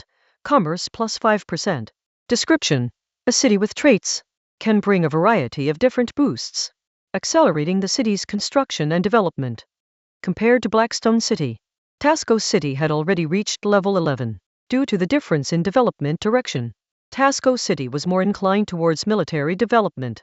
Within the city, even though there were commercial streets, they were not as flourishing as those in human cities. The construction of the Heroes' Altar and Merit Training Ground within the city made it the only place in the vicinity where heroes could be resurrected and advanced. Gradually, it became the leader of surrounding village tribes. But relatively speaking, Tasco City served a large purpose.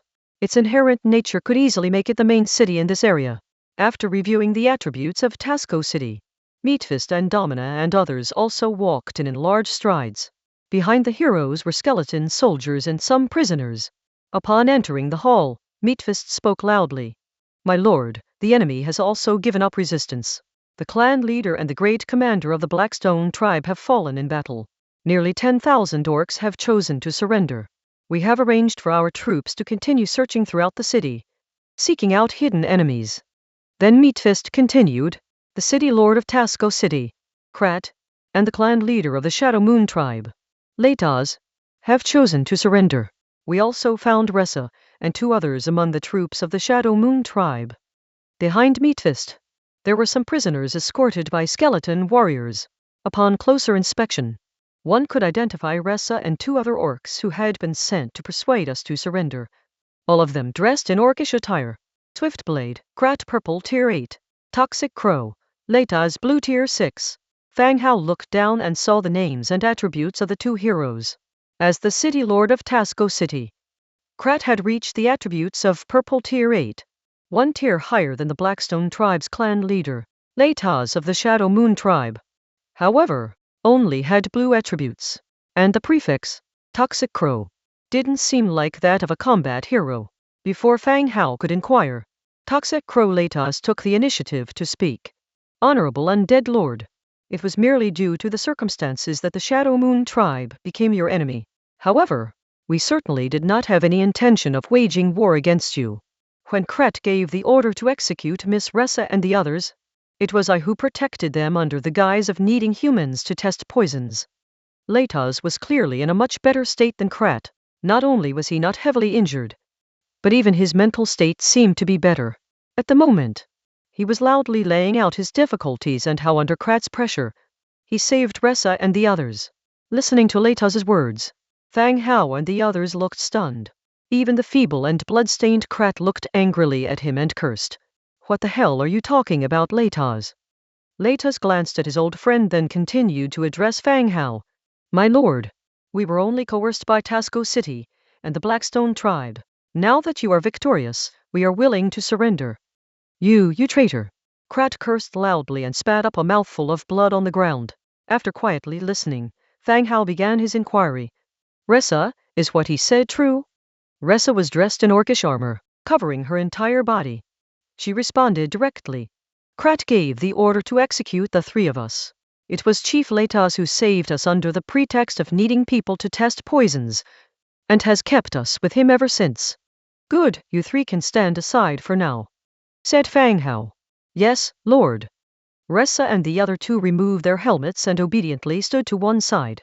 Fang Hao's gaze fell back onto Lataz, and continued to question. Which city wall did you defend? Hearing the question from the undead leader, Lataz immediately realized something was amiss. The other party could judge his intention to surrender by the strength of the city wall's defense. South, to the south, Lataz said with his head bowed low. Fang Hao sneered in his heart and immediately understood the ins and outs. It could be said that rather than Lataz really wanting to surrender, he was the cleverest among them, merely keeping a card up his sleeve for himself. But none of that mattered now. Lataz's surrender also had its benefits for him. Fine. I'll accept your surrender, Lataz. And the surrender of the Shadow Moon tribe as well, Fang Hao said directly. Lataz, who thought he was defeated, was thrilled in an instant. Thank you, sir, thank you greatly, Lataz hurriedly said. Having dealt with Lataz's situation, Fang Hao turned his gaze back to Krat, whose condition wasn't good at all. His iron armor was twisted and deformed. His whole body, like a blood man, was entirely stained red. Collapse on the ground, vomit fresh blood from his mouth non-stop. It was clear that he'd suffered severe injuries. Krat, is there anything else you want to say? Fang Hao continued to ask. Krat glared at Lataz, then looked back at Fang Hao and said, Lord of the Undead, I am also willing to surrender. Please give me a chance. Oh? Do you have any reason? Fang Hao asked curiously. Like Lataz, I was confused by the Blackstone tribe. I mistakenly believed that you are an invader attacking the orcs. Now I am willing to surrender. Krat said through gritted teeth. Is that all there is? Fang Hao asked further. Fang Hao had given him 2 chances to surrender. The first time he chose to execute Ressa. The second time he almost killed the Tauren who urged him to surrender. If Fang Hao let him go now, it would be unfair to the subordinates who had persuaded him to surrender twice. I can do many things for you. Please spare me, Krat begged loudly. But Fang Hao was still unmoved. He calmly said, "Bring him out and behead him. Send the corpse over to Scholar Nelson." Hearing Fang Hao's command, 2 Tauren soldiers came in, dragged Krat away and left. In the hall, Letas turned somewhat pale as he watched Krat being dragged away. Krat was just dragged away and executed. He was relieved at his decision. If it weren't for Ressa, he would have ended up the same way as Krat. All of them, as heroes, were bound to the hero altar of Tasco City. The city was now occupied by others. Once they died, there was no way for them to resurrect. If they died then, their death would be real. With the hall quiet again, Fang Hao opened the Book of Lords and handed a blue hero contract to Letas. The latter took it and understood what Fang Hao meant after looking at the contract. With little hesitation, he slit his fingers and signed the contract. A radiance emerged from the hero contract and fused into Letas's body. This signified the agreement between the two. Toxic Crow Letas currently has a loyalty level of 42. Gazing at the system prompt, his loyalty isn't high. But it was understandable. A captive's loyalty wouldn't be too high. Domina, Letas, Ressa, you 3 are in charge of recruiting the remaining orcs in the city. Guarantee their safety if they surrender. Execute those who insist on resisting. Fang Hao issued the latest order to the 3. Yes, my lord. The trio left the hall, and Fang Hao followed, checking Letas's individual attributes. Consecutive seizure of 2 cities. And he had already killed several heroes. It was only now that he had been able to recruit this one hero. The Toxic Crow's ability to test poison sparked interest in him. Toxic Crow, Letas Blue 6 tier. Toxic Crow, Letas Blue Grade 6. Faction, Orc. Template, Blue. Racial characteristics, Living creature. Tough. Poison resistance. Legion talent, Jungle Walker, Infantry Commander. Skills, Toxic Flying Knives, Plague Swarm. Toxic Potion, Corrosive Cloud. Innate skills, Advanced Tactical Mastery, Advanced Herbalism Mastery, Advanced Potion Making. Toughness, decreases the duration of stun effects by 15%. Poison resistance, frequent contact with herbs has made the body immune to most toxins. Jungle Walker, the army led by this unit travels at regular speed on forest paths and mountain roads without being affected by the terrain. Infantry Commander, the infantry led by this unit has an attack power increase of 5%. Toxic Flying Knives active, shoots a flying knife coated with deadly poison. If it hits an enemy, it can poison the target, and the effect of the poison depends on the target's constitution. Plague Swarm active, releases a swarm of toxic bees to attack the enemy. Toxic Potion active, throws various prepared poisons, causing toxic damage to enemies within range. Corrosive Cloud active, acid rain falls heavily, causing sustained toxic damage to enemies within range for 3 minutes. Description: the tribe has produced an oddity. He is not physically strong, but always relies on his wit to obtain prey and harvest. When he grows up, he remains thin and weak, but through his extensive knowledge of herbs and crude magic, he takes on the responsibility of protecting the tribe. Letas's physical appearance is obviously a bit special in this race of muscular men. Thin and tall, his skin also reveals a rather unhealthy grayish-white color. His skills are all related to poison and poisoning. These skills can be useful against living creatures, but their target for war is a group of undead, so the poison is of no use at all. Therefore, in previous battles, the hero, Letas, did not show much capability. After reviewing Letas's attributes, Fang Hao closed the Book of Lords. The Tauren in charge of looting came in with the skeletons. Boxes full of gold and silver were piled up in the middle of the hall. These were all looted war spoils. 4.27 million warfire coins, over 9 million beasthead gold. Plus, the money looted from the Blackstone tribe yesterday. 8 million warfire coins and 16 million beasthead gold. It's reached a terrifying amount. Pratt did not earn less in all these years of running this city.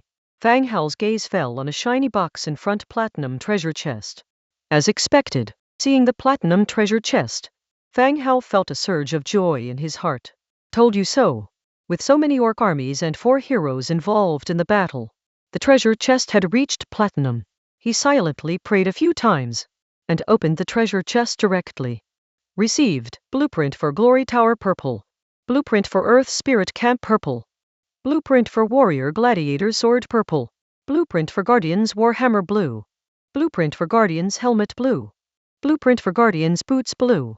Blueprint for Guardians Gloves blue. Blueprint for Guardians Breastplate blue. 5 Hero Hearts, 3 Hero Certificates, 352 Beast Teeth Stones, 1072 Warfire Coins. A glint of light flashed, and the blueprints appeared in front of Fang Hao. 3 purple blueprints, the rest are all blue. Compared to the previous killing of the quasi-god, and the rewards from the dark gold chest, it is inferior. At least last time, there was a dark gold weapon reward and several purple equipment blueprints. This time, most of the equipment blueprints are blue. Fang Hao picked up the building blueprints first. Glory Tower purple. Wood 3000, hardwood 1500, stones 3200, stone bricks 2200, cast iron blocks 850, metal parts 520, 5 rich essence, and 20 beast tooth stones. Description: the tower bearing the orcs' honor, after being built, increases the loyalty of the orcs in the area by 40 points. Seeing the introduction of the Glory Tower, Fang Hao trembled again. What you lack will come, even though it is only purple. It is the blueprint he currently needs the most. After the war, even if 2 cities were successfully captured, the surrendered orcs must not have high loyalty. It could be very low. This is the drawback of capturing cities through war. You killed so many of their tribesmen. It is impossible to have high loyalty. Now with the Glory Tower, this problem can be well resolved. After building the Glory Tower, the loyalty of all orcs in that area will rise 40 points directly. In this way, no matter how low the loyalty, it will reach more than 40. This will be of great help to the development of the city, and it can also reduce the probability of rebellions. The remaining loyalty will slowly increase through some methods at that time. The Glory Tower is only for orcs. If there was no racial restriction, it would have been better. The first blueprint is a good start. Storing away the blueprint, he continued to check the second purple blueprint. Earth Spirit Camp purple. Wood 3200, hardwood 1500, stones 3000, stone bricks 2500, thick leather 850, cast iron blocks 350, metal parts 120, beast teeth stone 20, traces of divine spirit 1.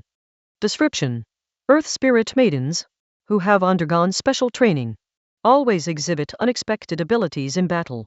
Earth Spirit Camp should be a blueprint for a troop-type building. From the description, it seems that a type of troop called the Earth Spirit's Daughter can be recruited from the Earth Spirit Camp. Last time, the purple quality Lionheart Knight training camp I acquired allowed me to recruit 8th tier troops. So, the purple building blueprint I have now should provide troops of a high rank. Once it's constructed, I can examine the properties of the Earth Spirit's Daughters. Troops of living creatures present a burden on the territory's food supplies, so only effective troops are suitable for large-scale recruitment. After examining the 2 building blueprints, I continue to look at the equipment blueprints. The first one is a purple quality weapon blueprint. Warrior Gladiator Sword purple. 2 cast iron blocks. 5 fine iron, 2 thick leathers. 4 metal components, 2 mithril. Description: sharply bloodthirsty. It brings the warrior to the winner's throne. A purple quality single-handed sword blueprint is just the weapon Fang Hao needs. The single-handed sword is a common weapon. Many heroes in the territory are good at using it, including Fang Hao and Rolana, whose main offensive method is spells. They also wear single-handed swords for self-defense against sudden close-range attacks. Furthermore, the weapon of the skeleton warriors is also a single-handed sword, so this weapon can replace a batch of troop equipment. At the same time, the weapon can also be updated for sale in the local channel. It can be said that it's very practical. The second blueprint is for a studded hammer. Guardian studded hammer blue. 12 irons. 3 cast iron blocks, 2 thick leathers. 5 metal components. Description: in the most primitive sacrifices, this weapon can more conveniently smash the skulls of the human sacrifices. Well, the studded hammer is indeed a rare weapon. Human armies seldom equip this weapon, and in orc armies, it is only occasionally seen. Nor are there suitable troops in the army for using the studded hammer. Fang Hao has not yet figured out which troops are best suited for this weapon. Next is a guardian set. A helmet, chest armor, boots, and gloves. A complete 4-piece set. When such sets appear simultaneously, the corresponding set attributes also appear. Amongst equipment of the same quality, they can be considered top quality. Guardian's breastplate blue. Category: chest armor. Defense: level 3 defense. Set attribute: movement speed plus 5%, strength plus 5%, morale plus 7%. Description: each guardian adheres to the creed, carrying out their mission. Materials required: 5 cast iron blocks, 22 leathers, 12 thick leathers, 22 spindles, 8 metal components. Looking at the materials required for the set, the guardian's suit should fall into the category of leather armor. The consumption of cast iron blocks is only 5, with a greater quantity of leathers required. Although it is not currently useful, the set is always practical, even if no one uses it. It will fetch a good price on the regional channel. Behind the guardian's armor set, there is a hero heart and hero's credential. These are materials for hero trials and advancements. Beast Tooth Stone and Warfire Coin are both racial materials and currency, both of which are necessary to open a treasure chest. After examining all the rewards, Fang Hao, with Aseti and the others beside him, walked out of the door. Outside the hall, it was still bustling. Squads of skeletons quickly moved down the streets, cleaning and searching. Near the city gate, the bodies of dead orcs were piled up into hills. The bone dragon breathed death onto the mountains of corpses, turning bodies into skeletons.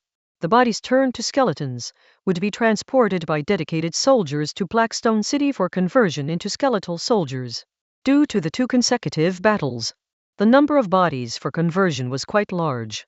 And since the skeleton conversion field had a time limit, digesting all these corpses would take a long time. Fang Hao walked down the street to the central location. Opening the Book of Lords, he began to construct buildings. The Blackstone Martial Arts Field, Glory Tower, and Tower of the Fallen. These 3 buildings rose from the ground in succession, appearing before Fang Hao's eyes. At the same time, Fang Hao immediately checked the loyalty of Ressa and Letaz. Current loyalty of Ressa, 65. Current loyalty of Toxic Crow Letaz, 82.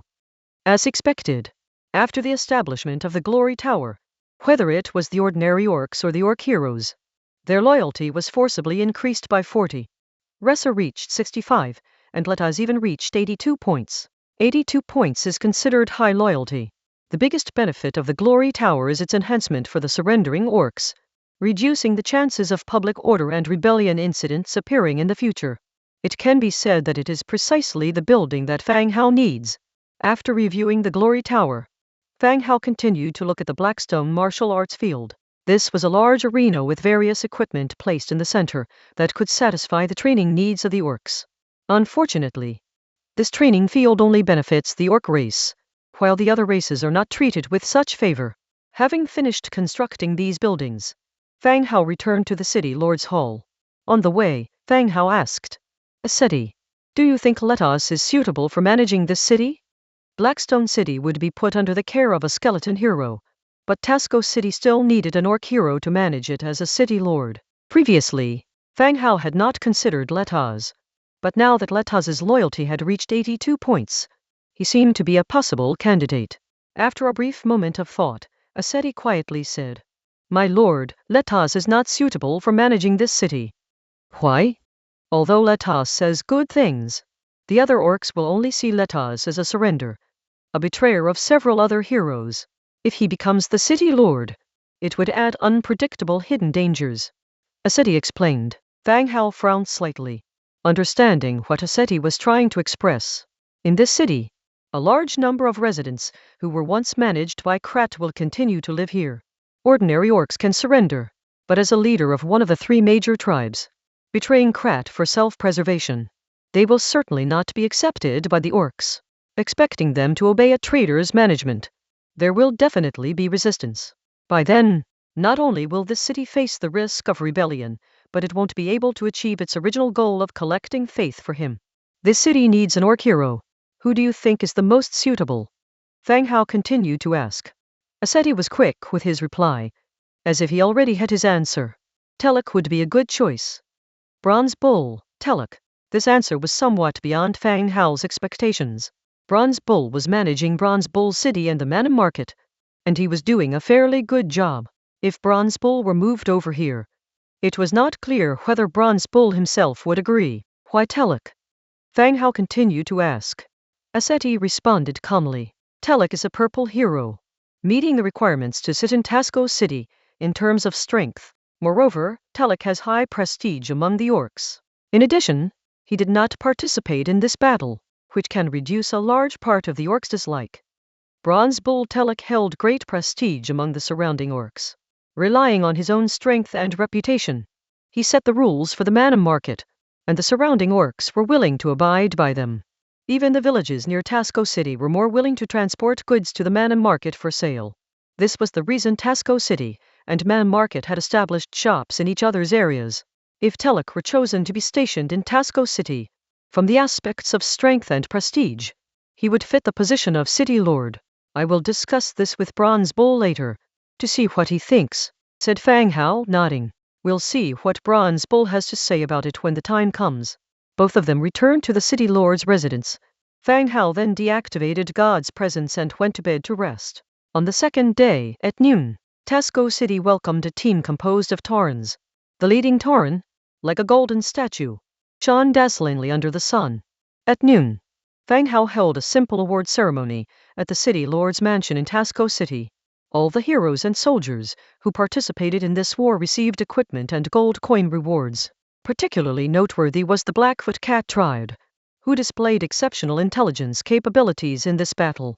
Whether it was the movements of the enemy troops or the positions of their generals, they provided accurate information.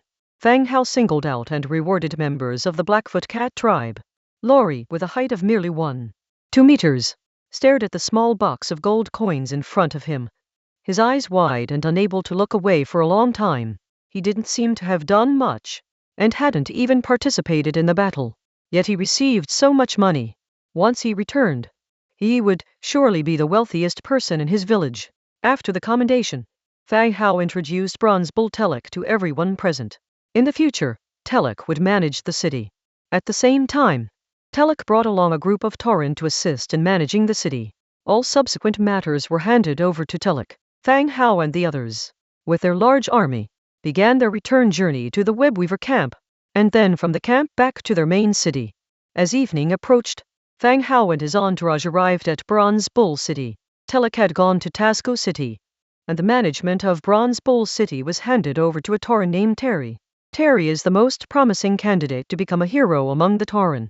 He was also heavily groomed by Telek. Previously, Fang Hao had assigned Terry to a fortress in the south, but later he was transferred back to Bronze Bull City. As the army entered Bronze Bull City, Terry hustled to greet them. Good evening, Lord. Welcome, everyone. Terry bowed respectfully. The Tauran were able to maintain their current peaceful development without strife in great part due to Fang Hao's protection. In addition, the statue of the king installed in the city has received many prayers and worship from the Tauran. Fang Hao's prestige steadily grew deeper in people's hearts. Telek has left this place in your hands. Don't let him down. Fang Hao patted Terry's sturdy arm. I won't let you or the clan leader down, Terry promptly assured. Fang Hao nodded with a smile. Good. I need to build 2 buildings here and recruit some soldiers. Yes, my lord, Terry replied. Fang Hao, leading the group, walked straight to a side area. He needed to establish 2 buildings in Bronze Bull City, specifically the Blackstone Martial Arts Field and the Earth Spirit Camp. He opened the Book of Lords, found the blueprint, and directly chose to construct. In a flash of light, the Blackstone Martial Arts Field appeared before everyone. This is the Blackstone Martial Arts Field. Training here can improve efficiency. Especially for you, Terry. You should work hard daily so that you can become a hero sooner, Fang Hao said to Terry. Terry had already reached Tier 9, and with one more advancement, he could undertake the hero trial. For an orc tribe to have 2 heroes was a rare occurrence. I will do my best, my lord, Terry immediately responded. After the martial arts field was constructed, Fang Hao continued to build the Earth Spirit Camp. As Tasco City was still being replanned and was a certain distance away from Fang Hao's location, the Earth Spirit Camp was not built in Tasco City. He planned to recruit in Bronze Bull City and check the attributes of the soldiers. He took a few people to the military district of Bronze Bull City, picked an empty spot, and confirmed to build. A purple light appeared, giving off a faint glow. When the light dissipated, the building appeared before the people. A massive building appeared before them, in the center of which stood an ancient stone pillar. The stone pillar was covered with various intricate patterns, resembling a ceremonial place. Earth Spirit Training Ground. Category: Orc Building. Recruitment: Earth Spirit Maiden. Earth Spirit Maiden, 8 Beast Tooth. 50 Food, 3 Battle Marks. Description: Earth Spirit Maidens hold a decisive status in the tribe, enabling the tribe's warriors to showcase greater strength. The name of the recruit is simple. The recruit from the Earth Spirit camp is called the Earth Spirit Maiden. But why was there no Earth Spirit male? Without giving it too much thought and having sufficient materials, Fang Hao directly began recruiting. The 100-fold amplitude triggered, recruiting 101 Earth Spirit Maidens. A flash of light revealed burly women in leather bras and skirts standing in front of Fang Hao.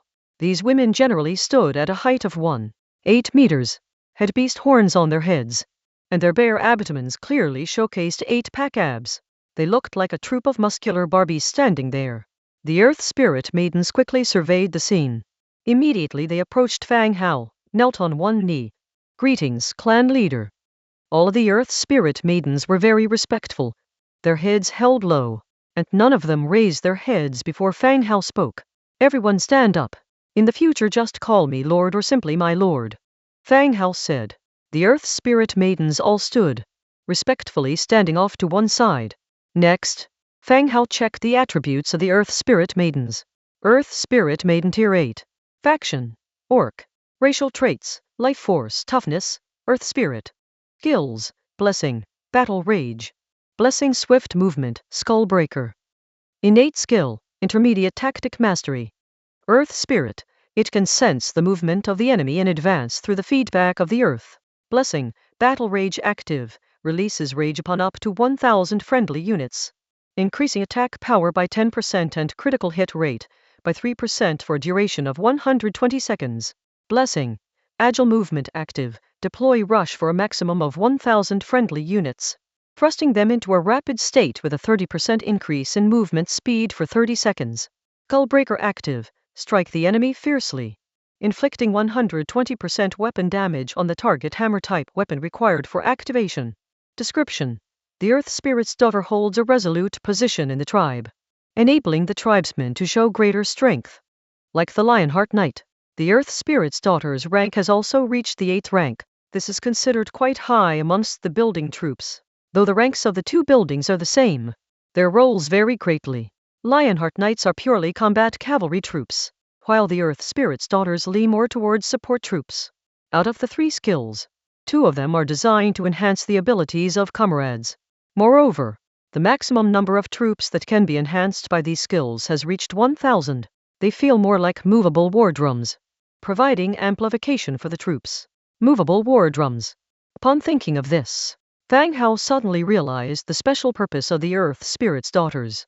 The troops in the territory are skeleton soldiers, and a large number of living creature troops must be mobilized from nearby cities each time a battle starts to act as the Legion leader, issuing corresponding commands. Since the Earth Spirit's daughters can enhance the abilities of the Legion, they are quite suitable for the position of Legion leader. Although the war has ended, the Earth Spirit's daughters can be arranged to lead the daily patrols of the main city. Fang Hao discusses with Demetrija, Asceti, and Metist, who agree with the idea of having the Earth Spirit's daughters join the patrol team. Since each Earth Spirit's daughter can enhance up to 1,000 people, controlling the number to 500 is enough to handle the territory's patrol work. As for future large-scale wars, recruitment can be carried out as needed. After discussing everything, Fang Hao starts recruiting. 100-fold amplification triggered. Recruited 404 Earth Spirit's daughters. Whoosh! Exclamation. A great light flickers again, and 404 Earth Spirit's daughters appeared in front of Fang Hao. Standing still, they awaited Fang Hao's next command. Then, Fang Hao opens the Book of Lords and began to craft weapons and armor for the Earth Spirit's daughters. The Earth Spirit's daughters need to equip hammer-type weapons for their Skullbreaker skill. This reminded Fang Hao of the newest guardian mace he obtained. It seems that the guardian set was meant to be equipped by the Earth Spirit's daughters. He had thought the set was useless at the time, but now it was about to be used. Without much hesitation, Fang Hao started crafting the equipment. 100-fold amplification triggered. Obtained Guardian Mace 505. 100-fold amplification triggered. Obtained Guardian Chest Plate 505. 100-fold amplification triggered. Obtained Guardian Gloves 505. 100-fold amplification triggered. Obtained. 100-fold. Beams of light appeared again.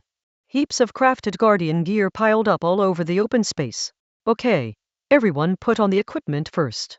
When you're done, follow the army back to the main city. Fang Hao shouted. Yes, sir. The Earth Spirit's daughters answered in unison, and began orderly changing into their equipment. Not much later, all the Earth Spirit's daughters had equipped their gear. The large troop departed massively, starting their journey back to the main city.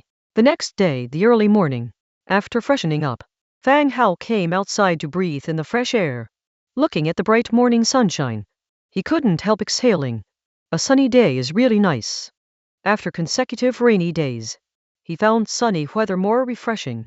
The war in Tasco City ended, and Fang Hao soaked in the hot spring last night, and had a good night's rest. He reset everything, resurrected full of energy. Ira was cooking breakfast, and Fang Hao started his daily morning exercise. He went for a jog around the territory. Passing by the Blackstone martial arts field, he saw a group of Earth Spirit's daughters training their bodies. Good morning, Lord. Good morning, sir. Would you like to join us for morning exercise? The Earth Spirit's daughters were doing push-ups, lifting weights. They showed off their somewhat exaggerated muscles. Fang Hao felt like he'd entered a muscle training ground. The entire martial arts field full of muscular women. When they returned to the main city last night, Fang Hao also built the Blackstone martial arts field and a large number of civilian houses in the city for the Earth Spirit's daughters to live in. It was used early in the morning today. That won't be necessary. I'll just go for a simple run. Fang Hao declined politely and increased his pace to leave. The Blackstone martial arts field is actually a pretty decent construction. It spans a large area, accommodating hundreds of individuals for simultaneous training. And orcs training here also receive a 20% bonus. However, for the daughter of the Earth Spirit, such recruited soldiers cannot provide experience enhancement. It only satisfies the desire for fitness. The main focus is still the maids within the territory, who can improve their ranks through training and learning, and taking certain potions. Not like before, where bunny girls and fox girls were so weak. While jogging, he passed by the stone carving workshop and happened to see skull carving mason Gray coming out of the workshop. Seeing Fang Hao jogging over, Gray was also slightly stunned. Good morning, my lord. Gray greets and respectfully says, Good morning, Gray. Fang Hao responds with a smile. Gray continued, My lord, the assembly stone armor you instructed us on last time. We have produced 1,000 sets. In a system mission, Fang Hao received the overall blueprint for the creation of the stone monster assembler. And each part of the stone monster has its own blueprint. The so-called head stone armor, torso stone armor, arm stone armor, and leg stone armor all require a material called a fine carved stone plate. Before this, Fang Hao handed the task of making the fine carved stone plates to the stone carver. Many days have passed, and the quantity produced has already reached 1,000 sets. This is indeed hard work. All right. Stop the stone armor work for now. I will let you know when it's needed, Fang Hao said. All right, my lord. Gray bowed again and walked towards the distance. Fang Hao jogged back to the lord's mansion. After a simple rinse, he immediately checked the assembly requirements. Previously, it was not made because there was a lack of fine carved stone plates or precision parts. He has now gathered all the materials, and he just hasn't attained the blueprint for the energy core. The 11 energy cores in the warehouse were always collected after fighting with the assembler. Stone Monster Assembler. Energy Core 1. Basic Head Part 1. Head Stone Armor 1. Basic Torso Part 1. Torso Stone Armor 1. Basic Arm Part 2. Arm Stone Armor 2. Basic Leg Part 2 and Leg Stone Armor 2. After checking the materials required, Fang Hao began to make them one by one. Basic Head Part. Iron 5. Cast Iron Block 2. Metal Parts 12. Precision Parts 8. Basic torso part, iron 15. Cast iron block 8. Metal parts 42, precision parts 17. Basic arm part. Basic leg part. Set quantity to 1 and begin assembly. 100-fold amplification triggered. Basic head part 101 acquired. 100-fold amplification triggered. Fang Hao continued to make stone armors. Head stone armor, cast iron block 2. Fine carved stone plate 1. Mithril 2, essence of magic 1. Torso stone armor, cast iron block 18. Fine carved stone plate 8. Mithril 10, essence of magic 5. Arm stone armor, leg stone armor, still a quantity of 1. 100-fold amplification triggered. Head stone armor 101 acquired. 100-fold amplification triggered. Torso stone armor 101 acquired. 100-fold amplification triggered. Assembler parts fell from the sky one after another. Heads, bodies, limbs. It seemed like a recycling station for assembler machines, where various parts piled up into a small hill. The assembler's size is large, and each part is also huge. These 101 parts can produce more than 10,000 assemblers. Fearing that too many assemblers would cause chaos in the city, Fang Hao went out of the city. He selected a spacious open space, set the production number to 11, and chose to produce. 100-fold amplification triggered. 1,111 stone monster assemblers acquired. Boom! Boom! Boom!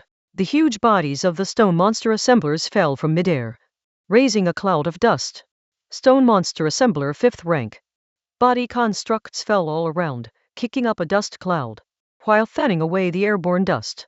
Fang Hao examined the attributes of the constructs. Stone monster construct rank 5. Type, construct. Body strength, level 4. Abilities, construct body, magic immunity. Construct body. The body of the construct is activated and does not flee or decay. It is immune to all negative conditions such as horror or silence. When the body is damaged, it enters an unstable state. The construct technician can repair the construct, restoring its combat abilities. Magic immunity. The stone monster's exterior stone armor reduces 50% of the magic damage received. Description. The stone monster is a successful construct product, with a tall body and perfect defense, enabling them to form a powerful line of defense against enemies. Constructs are not a type of troop, but are more like crafted items similar to a demon doll. The skills are only 2, construct body and magic immunity. Construct body ability, based on its description, is a machine body that cannot be affected by any negative magic. In addition, when the body is damaged, it can be repaired by a technician. Once repaired, they can return to the battlefield and continue fighting. If this was placed in the modern world, it would be a robotic soldier. The second ability is magic immunity, which can give immunity to 50% of magic damage. It can be said, the characteristic of stone monster constructs are those of a strong and highly defensive warrior. Whether faced with physical attacks or magic, it holds a great defense ability. It is categorized as a high defense, high attack, low agility troop. Unfortunately, due to a lack of an energy core, Fang Hao could only create a little over 1,000 of them. Most of the remaining materials will have to wait until the method for producing energy cores is obtained before they can be used. After examining the properties of the constructs, Fang Hao continued to craft weapons for them. The last time, in the church cemetery, Fang Hao obtained a black iron construct general long knife blueprint. Since these general long knives for constructs were large and heavy, they had not been used until he had the constructs. Now that he had the constructs, it was the perfect time to equip the stone monster constructs with them. Black iron construct general long knife, iron 5. Cast iron 5, metal parts 12, leather 2. Produce quantity, 11. 100-fold amplification triggered. Estimated black iron construct general long knife production, 1,111. The heavy construct general long knives appeared. Fang Hao said, 1 for each individual, pick up your long knife. A second after the command was issued, the construct started to move. They took heavy and slow steps towards the long knives, bent over and picked up the knives from the ground. The black iron long knife is a weapon specifically for the stone monster constructs. When held in hand, the size was just right. After all the constructs picked up their weapons, Fang Hao gave more orders. 10 of you go to the East City Gate. 10 of you go to the West City Gate. You go to the South City Gate. And you go to the North City Gate. Fang Hao was giving precise commands. The bulky bodies of the constructs were obviously not suitable for territory patrols. Their characteristics were more suited for defending some specific locations. The constructs that received commands departed with heavy steps towards the specified city gates. When they got close to the wall, their huge bodies, just like sculptures, hung halfway from the stone wall like a vivid stone carving. The rest of you, proceed to the troop hiding cave to stand by. Fang Hao shouted again. The constructs began to head towards the troop hiding cave while Fang Hao walked back. After returning to the Lord's mansion, Ira's breakfast had been prepared. A feast had already been set up on the table. Not only did Angier rise early today, Laurie of the Blackfoot Cat tribe was also obediently sitting at the dining table waiting for the meal to start. Slap! Exclamation. Seeing Fang Hao sit down at the dining table, Mari, with her tiny hands, slapped the table revealing some gold coins underneath. What are you doing? Fang Hao curiously asked. Could this little girl know that she had to pay for her food? I want to buy a purple-scaled horse, Laurie said loudly. He was thinking too much. She came over to buy something from him. Fang Hao looked at Laurie curiously and asked. The village is so close to here. You don't need to ride a horse, do you? Laurie's large eyes swiveled and she continued to say. Don't worry about it. Is this enough? I want to buy one. I've already picked one out. Fang Hao looked at her, then glanced at Angia. It should be, because Angia had her own purple-scaled horse and often showed off in front of Laurie. This time after the big battle, Fang Hao awarded her a lot of gold coins, and the first thing she wanted to do was buy a purple-scaled horse that belonged to her. Moreover, a purple-scaled horse is worth more than 5 beasthead gold coins. Add that to Laurie's momentum right now. It felt like she was buying and grabbing at the same time. The Blackfoot Cat tribe indeed performed exceptionally in this battle, and Laurie played a leading role. Rewarding her with a purple-scaled horse was indeed appropriate. He picked up the 5 beasthead gold coins from the table and said, All right, sold to you. After breakfast, you can go to the stable to lead it, but you are only allowed to buy one. Upon hearing Fang Hao's agreement, Laurie was immediately overjoyed, almost leaping up on the spot. All right. Laurie immediately agreed, then provokingly looked at Angia, who was seated next to her. After breakfast, let's go horse racing. This time, watch how I beat you. PSHH, as if I'm scared. You better not fall off the horse. Angier retorted. As if. Laurie retaliated. The two girls started to quarrel, throwing remarks at each other. As breakfast was served, both of them started to wolf down their food. Quickly finishing their food, the two of them headed straight out the door and toward the horse stable behind. Not even 5 minutes later, the hurried clatter of horse hooves could be heard. 2 purple-scaled horses were galloping wildly outward from the city. Watching the 2 people ride away on horseback, Fang Hao somewhat regretted selling a purple-scaled horse to Laurie. What if the 2 of them go crazy and get themselves hurt? Won't that mean he's asking for trouble? Ding! Just as Fang Hao was watching the 2 horses galloping away in a cloud of dust, a private message notification came from the Book of Lords. Upon opening it, he saw a message sent by Zhang Bin. Boss, the trade market I mentioned last time has been set up. Villages and towns nearby have started coming here to sell and trade items. I've organized a security team to maintain market order. Can you make us some gear? Zhang Bin had mentioned setting up a trading market to Fang Hao several times. The plan was to trade with the towns to the west, to increase the city's income and break the monotony of the town's reliance on agriculture. Fang Hao was supportive and agreed at that time.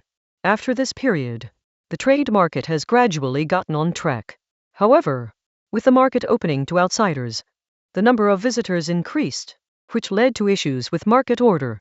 Trading inevitably led to disputes and chaos, sometimes even fights. So Zhang Bin used the local residents to set up a security team specifically to maintain market order.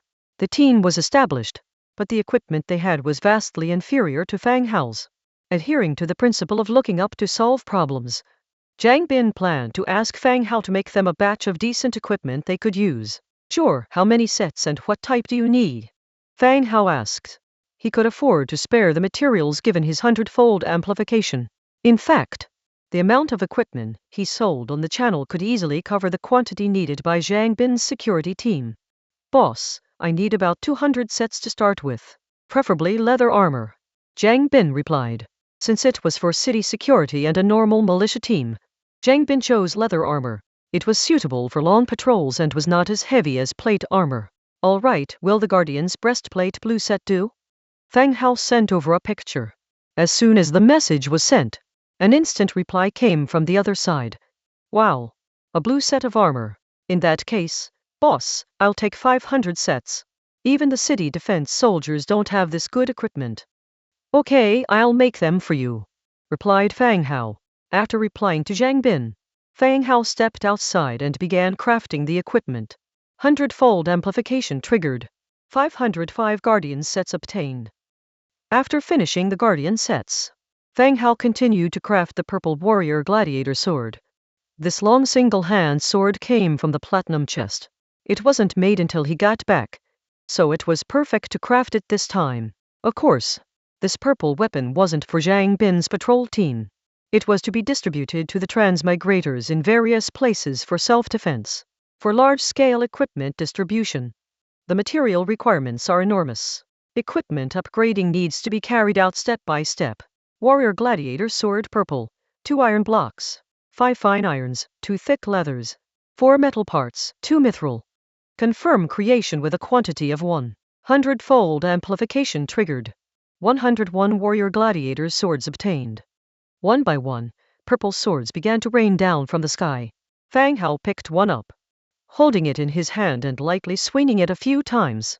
The gladiator's sword was incredibly sharp, and it didn't feel too heavy in his hand. It was rather suitable for people like him to use. Warrior gladiator sword purple. Category: single-hand sword. Damage: level 4 damage.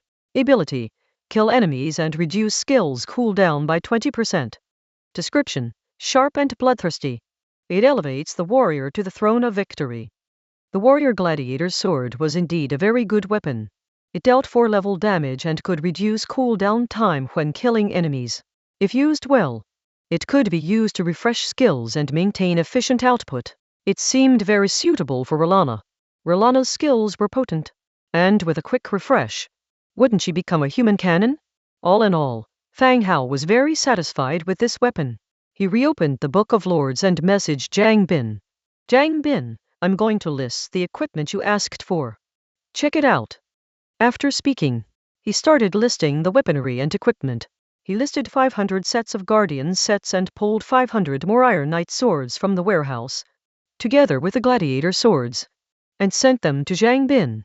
Zhang Bin promptly finished the trade, and all the weapons and equipment were now in his hands. Damn it, boss, this is a purple single-handed sword. It's mine now? Receiving the weapon, Zhang Bin let out another gasp of surprise.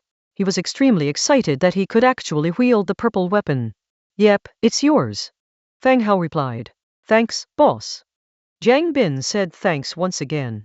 After ending the private chat with Zhang Bin, Fang Hao continued to distribute the purple combat swords to the rest of the Transmigrators. The single-handed sword is a kind of weapon that many people can use. There were no specific class requirements to wield it. All the Transmigrators, after their gasps of astonishment, thanked Fang Hao. After distributing the equipment to the Transmigrators, he started walking back to his place. Upon reaching the front gate of the mansion, he saw Ira had gathered a group of female servants at the entrance of the mansion. Master! Master! The maids one by one greeted Fang Hao. What's everyone up to? Fang Hao asked curiously. The maids were no longer in their maid uniforms. They were now donned in leather armor and some even had iron swords hanging from their waists, looking as though they were ready for battle.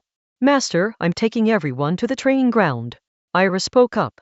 Last night, Fang Hao had told Ira about the Blackstone martial arts field, and asked her to encourage the maids to exercise regularly, whether they were truly preparing for battle or not.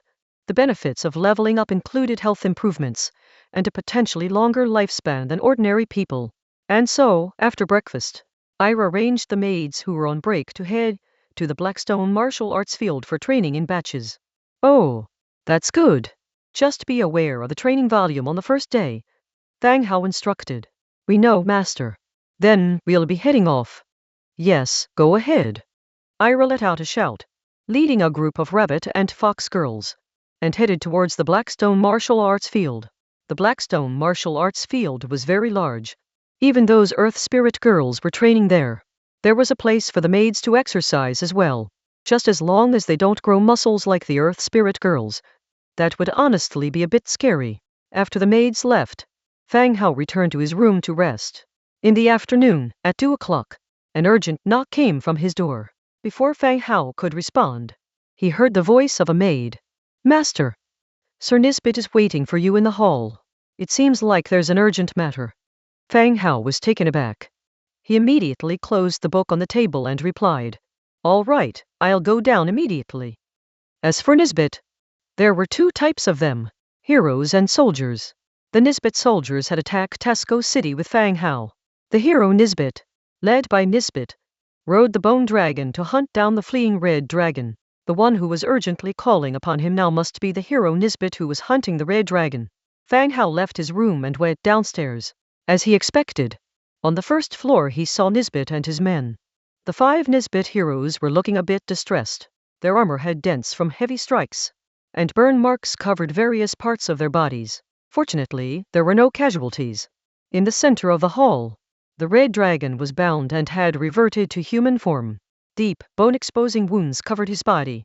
He lay there, not knowing if he was dead or alive. Lord! Spotting Fang Hao descending the stairs, Nisbet and the others immediately saluted. You've worked hard. After saying this, Fang Hao's gaze immediately fell on the red dragon. Soul of Flame, Spencer Orange Tier 5 hero. Being able to display the name indicates that the red dragon in front of him is in a severely injured and comatose state, and is not dead yet.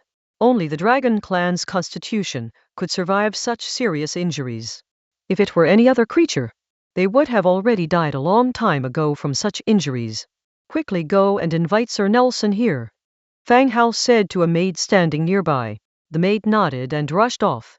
Upon returning, Nelson continued to seclude himself, working on the bodies of the 3 orc heroes. He had just started the process last night, and today he had to be summoned out in advance, to prioritize dealing with the current red dragon. My lord, this is a Dragon Clan pendant. At that time, he was severely injured and he almost escaped thanks to the scroll inside this pendant. As Nisbet spoke, he took out a pendant from his chest and handed it over to Fang Hao. Base pendant. Base pendant. Category, necklace. Ability, magic space 3 cubic. Description, a miniature magic space created using spatial magic that allows for the storage of items at any time. An artifact with a magic space is considered exceptionally rare. Even within the Trade Alliance, no spatial artifacts have been sold. Each one is extremely precious. Their value surpasses even that of some orange-grade artifacts. The function of the space necklace is similar to the function of my demon space. It contains a magic space for the convenient storage of items by its wearer. It appears that in this world, these spatial spells have been applied to various accessories. A thought crossed my mind, and my consciousness immediately entered the pendant. What followed was the sight of a large amount of gold and silver jewelry, potions, trolls, and dragon crystals pouring out. In the center of the hall, they piled up into a small mountain. The Dragon Clan really is wealthy. There are so many good things stored in this space. Just as Fang Hao marveled at the wealth of the Dragon Clan, the red dragon in front of him stirred slightly. Such a slight movement immediately made everyone on the scene tense up. Nisbet stepped forward to pin the red dragon's body tightly to the ground. Another one raised his battle axe and aimed it at the red dragon's skull, ready to chop it off at any sign of danger. The red dragon was conscious, but his wounds were severe. He didn't even have the strength to struggle. Yet, even in this state, the red dragon managed to lift its head and gaze coldly at Fang Hao in front of him. Human, if you don't wish to incur the Dragon Clan's revenge, you better let me go immediately. Otherwise, the Dragon Clan's army will flatten your city again, said Red Dragon Spencer in a deep voice. Despite being a prisoner, the red dragon's tone was still stiff and arrogant, while he wasn't sure why humans were cooperating with the undead. Considering the fear humans had for the Dragon Clan, a slight threat from him would make them release him instantly. Once he escaped, he would lead his clan to burn away all the undead that had gravely wounded him. Fang Hao looked at the pathetic Spencer below and said coldly, "You almost killed me on the battlefield. Do you think I would let you go? HMPH. If you don't let me go, your clan will face annihilation. You really think you have another choice?" Spencer's breath was somewhat weak. "If I kill you here, your clan won't know about it. What do I have to fear?" Fang Hao continued. Fang Hao had no intention of foolishly letting him go. Killing him might keep the news hidden for a while. Letting him return could cause the Dragon clan to attack tomorrow. With the current defenses against attacks from the sky, facing the Dragon clan's aerial assault would genuinely be problematic. Even if airborne troops were dispatched, there was no guarantee they could defeat the Dragon clan. So Fang Hao had no intention of letting him go. At the sight of the calm Fang Hao, Spencer felt a chill in his heart. Had this human gone mad, actually planning to kill him? Suddenly, he felt a tinge of uncertainty. Shifting his tone, Spencer continued. "This situation arose due to the orcs. There's no deep hatred between us. If you indeed kill me, the consequences you'll face will only be more severe." Although Spencer didn't want to die, he wasn't afraid of death either.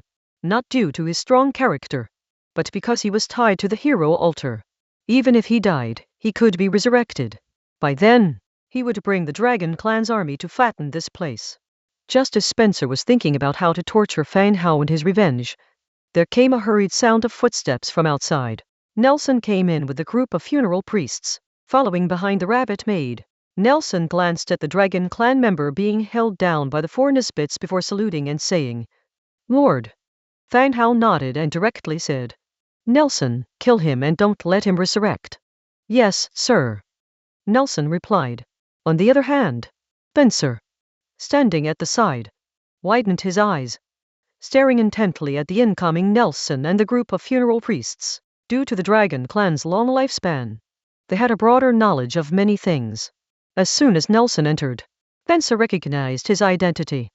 The Corpse Witch, a class not adept at combat, but held the second highest position in the Undead clan due to mastering the conversion ritual and secrets. They also possess the ability to trap the souls of living creatures and prevent heroes from resurrecting.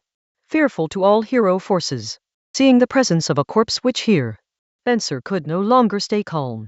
His mind was in complete chaos. He didn't understand why the Corpse Witch would appear in such a remote place, but he knew that once he died and his soul was trapped, it would be impossible to resurrect using the hero altar. This eliminated all his advantages. Spencer wanted to commit suicide, but his body was in such a state that he couldn't even do that. Basic suicide methods like biting his tongue were futile against the Dragon clan's body strength and would only result in him losing more blood. "You cannot kill me. Once I die, the Dragon clan will definitely track it back to you," Spencer roared. Even if no news got out, the Dragon clan would investigate and would eventually notice Fang Hao's presence. But things had come to this, and he had no choice but to die. "Don't worry, it won't hurt. Being undead is actually more comfortable than you might think," Fang Hao said with a smile. "Don't kill me, we can talk again. Not all problems can be solved by force." Spencer continued to shout, but Fang Hao just shook his head with a smile. "As you said, the Dragon clan is too dominant. I dare not let you go no matter what." After saying that, Fang Hao gave a look to a few of the Nisbets. Nai One raised the battle axe in his hand, ready to behead him. "Wait a moment." Suddenly, Nelson opened his mouth again, stopping the falling battle axe. "Caller, is there a problem?" Nai One asked. Nelson spoke to the funeral priest behind him. "Prepare some buckets. The blood of the Dragon clan is a good alchemy material, which can be sold at a high price in the trade alliance." PFFT. Upon hearing Nelson's words, Spencer spewed out a mouthful of blood. He fainted right away. The proud and mighty Dragon clan. How could they handle such humiliation? Lowly humans and undead, deliberating in front of him which parts of a Dragon clan member's body are worth money. The unconscious Spencer was dragged away. On an empty ground, Nelson fed him a potion, causing Spencer to transform into the form of the Dragon clan. Without hesitation, Nai One lifted his battle axe and decapitated Spencer. Blood poured out like a fountain, flowing into the empty buckets prepared earlier. At the same time, Nelson began to organize manpower to peel and clean the corpse, while the funeral priest had already prepared the array ceremony to trap his soul. The Dragon clan members' bodies are valuable with dragon blood, dragon scales, and dragon tendons, all of which are precious materials. They can be utilized for alchemy, forging, and many other uses. Because the dragon clan is so powerful, no one dares to sell these things openly. However, in some gray markets, materials and organs from the dragon clan can fetch quite a large sum, even astronomical prices. Therefore, all races have heard of, but never really seen, such a profession as dragon slayer. As for these things, Fang Hao doesn't quite understand. It was all left to Nelson to handle. What he needed to do was simple: to develop enough strength to resist the dragon clan before they discovered that Spencer was killed by him. In preparation for the dragon clan's subsequent retaliation, he returned to the Lord's mansion after that. When he opened the Book of Lords, he published some purchasing information. Purchasing blueprints that can defend against air units. The price can be negotiated, but there's very few of air units themselves. Therefore, effective ground-to-air defenses are equally scarce. Soon after the message was sent, there was an intense discussion in the channel, with all sorts of weird and wonderful ideas being proposed. But those methods, while possibly useful against common air units, would probably struggle against the Dragon Clan. Fang Hao asked everyone to help him stay alert, and he also instructed the skeleton merchant Daljin to keep an eye out for relevant blueprints for sale in the trade alliance. Time passes quickly. In a blink of an eye, 3 days had passed. During this time, Fang Hao reassessed and adjusted the defense of the skeleton hero.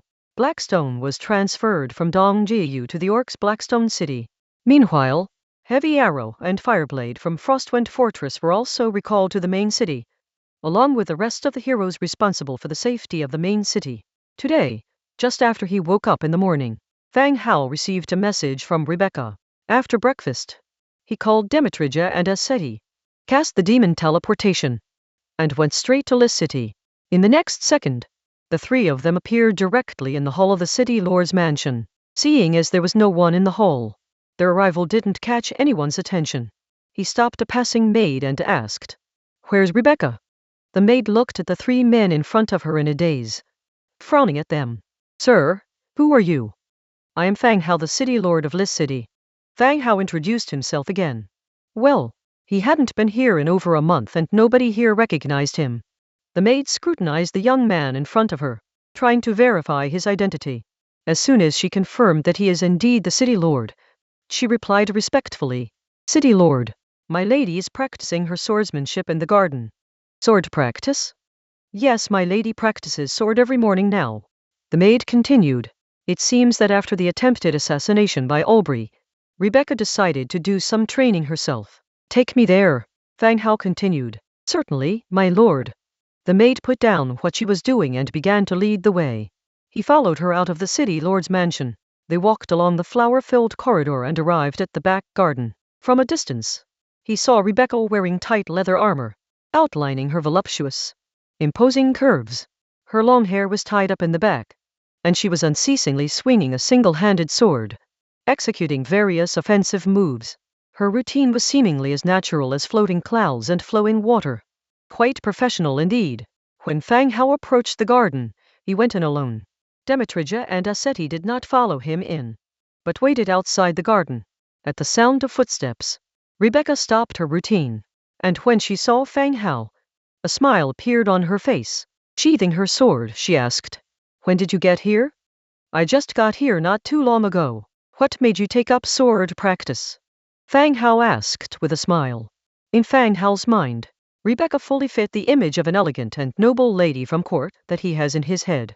She is also good at painting and has some knowledge of clothing design. Suddenly starting to practice sword play was quite different from her past image. "Oh." Rebecca sat down on the rocking chair and yawned deeply. The tension pulled at the buckles on her chest plate as her breasts swelled. She nonchalantly said, "Can't be too careful, I fear someone might harm me." "Now that you are in unified command of all the forces within the city, who would dare to harm you?" Fang Hao sat down opposite her. "You never know, I have to be cautious."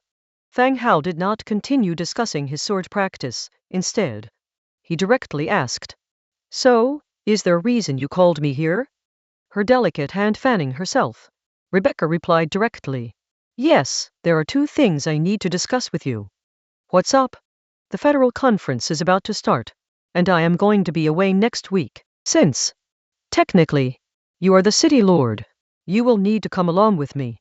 After all, you are the one who holds the title of city manager, Rebecca stated. If Liz City had not changed its city lord, Rebecca could have been the representative at the conference. However, with a new city lord, it would be necessary for that person to make an appearance at the conference. Sounds like a hassle. Not really, it's mostly a ceremonial requirement. You won't need to worry about anything else. Rebecca reassured him. He thought about it and finally concluded that it didn't seem to be a big deal. After all, he had the demon teleportation at his disposal and could return anytime. It really wasn't an issue. All right, just remind me when the time comes. What's the second thing on the agenda? After agreeing to the first matter, Fang Hao continued to ask. I need money. I plan to demolish the abandoned warehouses in East City and construct a bunch of residential areas and markets, Rebecca said, looking somewhat embarrassed. This city had been developing well. The quality of life for its residents and the safety of its surroundings were better than those of other cities. However, the city was developing a little too fast. Originally, the reconstruction plans for East City were meant for next year. But now that she had Fang Hao's backing, Rebecca had no plans to bear this huge expense alone. She decided to take this opportunity to have Fang Hao give her the money. How much do you need? Fang Hao asked. Considering the tax revenue from this subsidiary city, investing in Liz City wouldn't put him at a loss. I estimate it will be around 3 million gold coins. Rebecca gave the precise figure she had already calculated. Given the scale of the territory, 3 million gold coins wasn't excessive, and he found it acceptable. Fang Hao gave it some thought and continued. The money altogether is not the problem. My concern is that it is almost winter. Perhaps it's not the ideal time to start. No, before winter arrives, many people will need jobs. Labor costs are lowered, and the city must provide corresponding positions for them. Rebecca replied earnestly. Fang Hao thought that work at the site would stop in the winter due to freezing weather, making it impossible to continue working. However, Rebecca was thinking in a completely different way.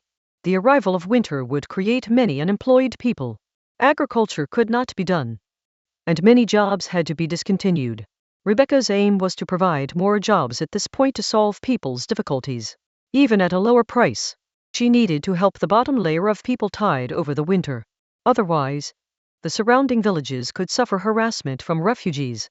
And in the second year, the city's periphery could see more bandits and rogues. The standpoints of the two were different, so what they saw was not the same. All right, I agree to this.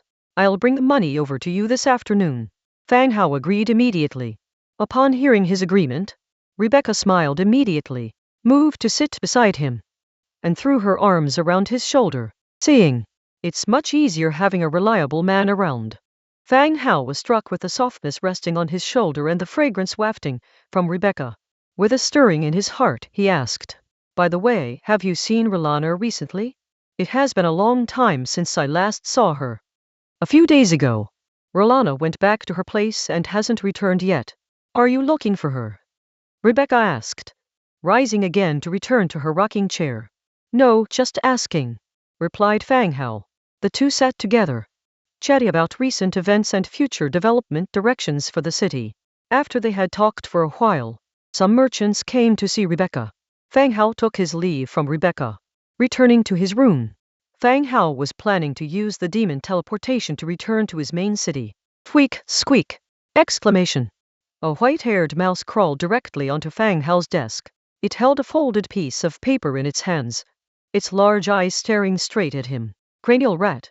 The cranial rat sure is well informed. He had used transportation magic to get here this morning. And by midday, the cranial rat had already got his message, and it had sent some new intelligence. Fang Hao took the card from the paw of the cranial rat and looked at the information on it.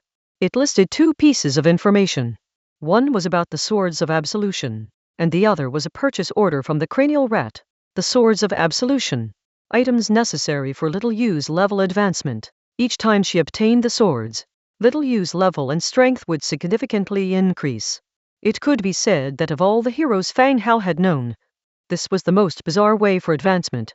Rather than increasing power by collecting items, it was more about restoring her former strength through these items. This made Fang Hao curious about the limit of Little Yu's potential. He had always been paying attention to the news about the swords of absolution, and the cranial rat had also been helping him collect this information. On the card, 2 names were marked next to the swords of absolution: Flame Mercenary Group, Angus, and Snow Company, Church. The line beneath listed the supplies the cranial rat needed. These included basic resources such as fur, food, and others. It seemed that the heavy rain last week also affected the living conditions in the underworld. All right. I'll have someone deliver the supplies tomorrow, Fang Hao said to the cranial rat in front of him. The cranial rat nodded, and then turned around to disappear behind a closet. Fang Hao and the cranial rat were still collaborative partners. Moreover, the cranial rat showed great restraint and rarely ventured to the human world. Even during a flood, they only exchanged goods with Fang Hao, instead of stealing from human granaries. With the cranial rat's intelligence, stealing food from humans wouldn't be difficult. Fang Hao jotted down the names and put the card in the demon's space. Come in, Fang Hao called softly. The door opened, and a Lionheart knight came in. My lord, go to our former residence and bring little Yu to see me, Fang Hao commanded. Yes, my lord, answered the Lionheart knight. As he briskly left the room, little Yu had decided to stay at Lis City, not only looking for the swords of absolution, but also protecting our 2 shops within the city. Half an hour later, Fang Hao met little Yu, who had hurriedly arrived at the entrance of the city lord manor. My lord, you asked for me. Little Yu walked up and said softly. As Fang Hao climbed into the carriage, he answered. Let's go. We have intel on the swords of absolution. Let's check it out together. Yes, my lord, little Yu replied, following Fang Hao into the carriage. The carriage slowly began to move, heading towards the task hall in the East City, escorted by 10 Lionheart knights. In the carriage was not Fang Hao himself, but a demon doll that bore his semblance. His real body remained in the city lord manor, along with Demetrija and Aseti, who also stayed in the manor. The carriage arrived at the task hall shortly. This was where mercenary groups accepted tasks. There were groups of people waiting for their turns. Fang Hao and his group entered the hall. From afar, they saw the fat Eric, who was whispering with several mercenaries. Since Rolana directly rejected him last time, Eric seemed to have given up pursuing her and no longer wrote any love poems. This time, Fang Hao needed someone to bridge the gap between the Flame Mercenary Group and the Snow Company. The first person that came to mind was Eric. This rotund man, although unaffiliated with any influential groups, had contacts with many of them. As soon as Fang Hao came in, Eric naturally spotted him. After bidding farewell to the mercenaries he was talking to, he stiffly walked over, his belly leading the way. Closer in, he said. Bro, how did you become the city lord? Keep me in mind for any future jobs. First thing, Eric lowered his voice and started talking non-stop. All right, I don't have much power as a city lord, but if there's anything I can help with, I will. Fang Hao continued to ask. Where are the people from the Flame Mercenary Group? I've already contacted them for you. What are you worrying about? Eric patted his chest. Eric's business was an old establishment in the city. Many of the mercenary groups registered in the city had been hired by Eric before. Even for those he hadn't hired, Eric was an easy man to contact. After all, mercenary groups accepted tasks to make money, and they'd rather liaise with people like Eric who had an industry backing him. Where is he? Can he be here? Follow me. Eric led Fang Hao and the others out of the task hall and into a tavern nearby. They didn't linger outside the tavern, but went through a long corridor. They stopped in front of a private room. Many mercenaries were standing outside the room. As they saw Fang Hao and his men, they immediately became alert. I'm Eric. I made an appointment to see Captain Angus right here. Eric instantly clarified. The mercenaries at the door obviously recognized Eric. However, the group of Lionheart knights standing behind Fang Hao made these mercenaries quite wary. Their striking golden armor was too conspicuous. Wait. Needing only these words, the mercenary turned around and entered the room. Shortly after, the door opened, and the mercenary said, You may come in. Eric waved for Fang Hao and little Yu to follow him in, while the group of Lionheart knights was left outside the door. The room was not so big, with only 3 people inside. One man was sitting at the table, eating. The other 2 men, dressed like mercenaries, were standing by in a disciplined manner. The person sitting on the wooden chair was clad in leather armor, with very short cropped hair. From the facial contours and slightly raised chest, it was clearly a woman. The woman put down her cup of wine and spoke. Mr. Eric, are you seeking me for a task assignment? Her voice was androgynous and matched her attire well. Eric revealed a smile and said, Captain Angus, this time my friend wants to discuss some business with you. As for cooperation, there will be plenty of opportunities once we have this first contact. Oh? What kind of business? We don't carry out murder or arson. Angus continued. Eric, with Fang Hao, sat down at the table and said, My friend likes to collect artifacts in his spare time, and he happened to learn that Captain Angus possesses a piece of art called the Swords of Absolution. With that said, Eric stopped speaking, and all three of them gazed at the woman across the table. Angus looked curiously at Fang Hao and asked flatly, How did you know I possess this item? Heard it in a tavern, Fang Hao casually answered. No matter where the answer had actually come from, addressing it further would raise more questions, blurred answers being the most appropriate in such tavern talk. Angus raised an eyebrow. Do you believe everything you hear in a tavern? Do you think we mercenaries keep such things? Isn't that why I came to ask? If Captain Angus indeed has it, I can offer a very good price. Better than the payoff of task assignments, Fang Hao straightforwardly said. The information from the cranial rat was quite reliable. If it could find a faceless in the city, then it wouldn't be mistaken about an artifact. The only question now was whether the woman in question was willing to sell the artifact. Hearing that Fang Hao was willing to pay a high price, Angus's curiosity was piqued. She continued, Tell me, how much can you give? 5,000 gold coins. Enough for you and your comrades to live lavishly through the winter, keeping your families well fed and warm. Fang Hao replied casually. Upon hearing this number, Angus managed to maintain her composure, but her two subordinates' eyes bulged, displaying a shocked expression. Mercenary work is one of bloodshed and peril. Recent tasks have been miscellaneous orders, requiring many hands for just a few gold coins most of the time. It's just silver coins. They hadn't had any jobs worth hundreds of gold coins, and the ones that were, usually came with life-threatening risks. The 5,000 gold coins, indeed, was a substantial sum for the present Flame Mercenary Group, sufficient to let all the brothers have a well-fed and warmly clothed winter. The whispers of the two men made Angus glance back at them with a stern look. The terrified subordinates promptly closed their mouths. Is this artifact very important to you? Angus asked. Quite important. Angus thought for a moment before continuing. I do have one indeed, but I'm also quite fond of this artifact and have no intention of selling. Hearing this, the matter seemed easier to resolve. If she truly liked it and didn't plan to sell, she wouldn't admit to possessing the artifact. Now that she brought it up, she presumably wanted a higher price. How much are you planning to ask for it? If it exceeds my estimate, I will give up on this item. Fang Hao asked directly. Angus looked at Fang Hao and then at Eric. After pondering for a while, she finally said, 8,000 gold. And this year, when the city lord travels to Silverwing City to attend the meeting, I hope our Flame Mercenary Group will have a place on the list of mercenaries to be hired for escort. Hearing Angus' terms, Fang Hao slightly furrowed his brows. Obviously, she was aware of his identity, otherwise, she wouldn't bring up the matter of the city lords hiring mercenaries. That's too much money. And for the city lord's matter, I'm not in charge. It's useless to talk to me about it. Fang Hao continued. Angus kept her eyes on Fang Hao, scrutinizing his expressions. 7,000 gold. You help to submit our name for the nomination. And whether or not we get selected, we'll do our best to strive for it. Angus said. All right. Fang Hao accepted. Good. How do we transact? I'll send someone to get the money, and you can send someone to get the item. Fang Hao suggested. Okay. Both sides sent their men to retrieve the items, aiming to quickly complete the transaction.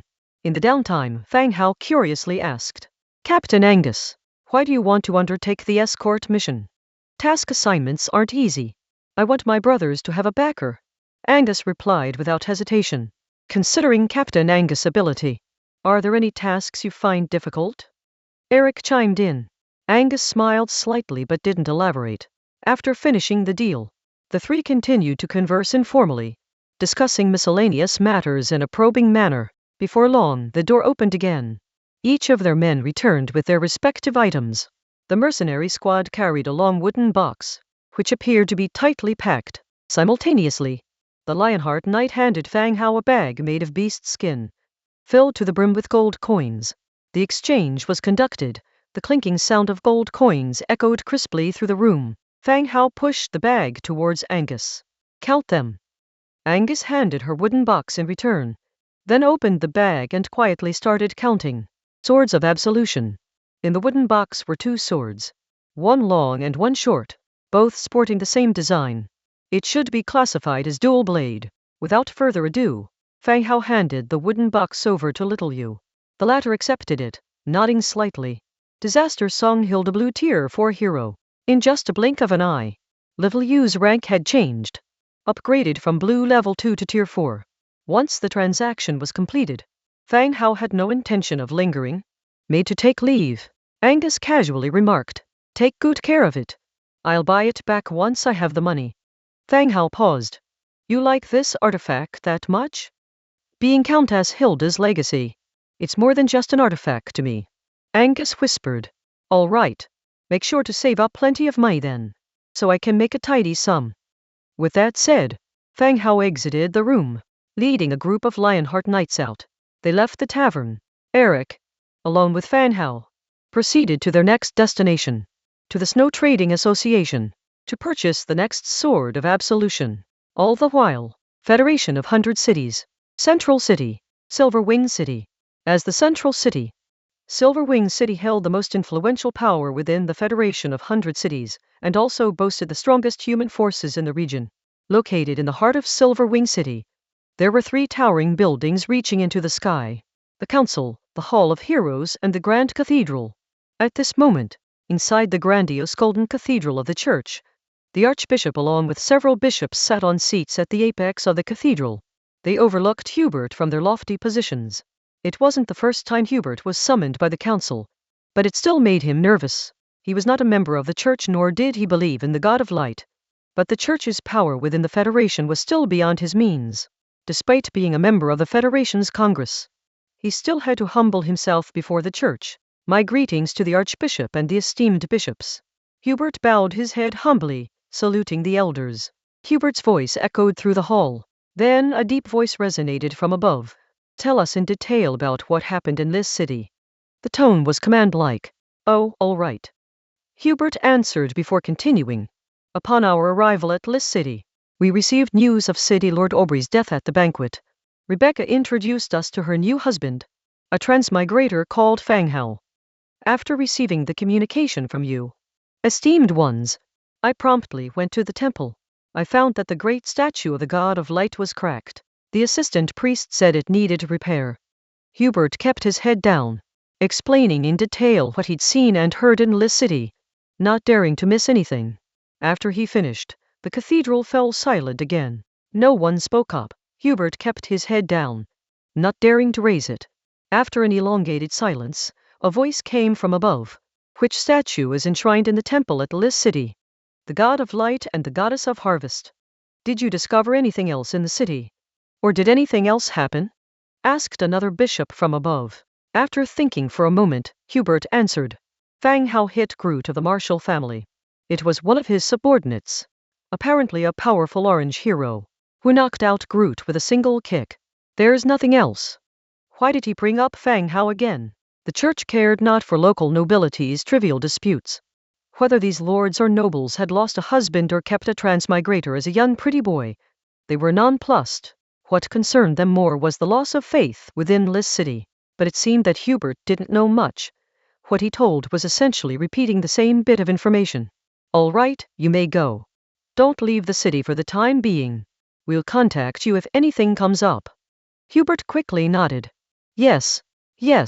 If there's anything, don't hesitate to find me. Go." Hubert felt relieved. He didn't dare raise his head and walked out, dragging his numb legs. Swiftly, he left the Grand Cathedral. After Hubert left, the church's high-ranking members started to debate, but regardless of the discussion, there wasn't any valuable information to analyze. With its capabilities, Liss City shouldn't be able to reach the level of competing for faith. It was impossible for the faith to have been lost. As everyone was at their wits' end, a holy one standing in the shadows strode into the middle. He spoke softly. Your Eminence, esteemed bishops, I have some thoughts.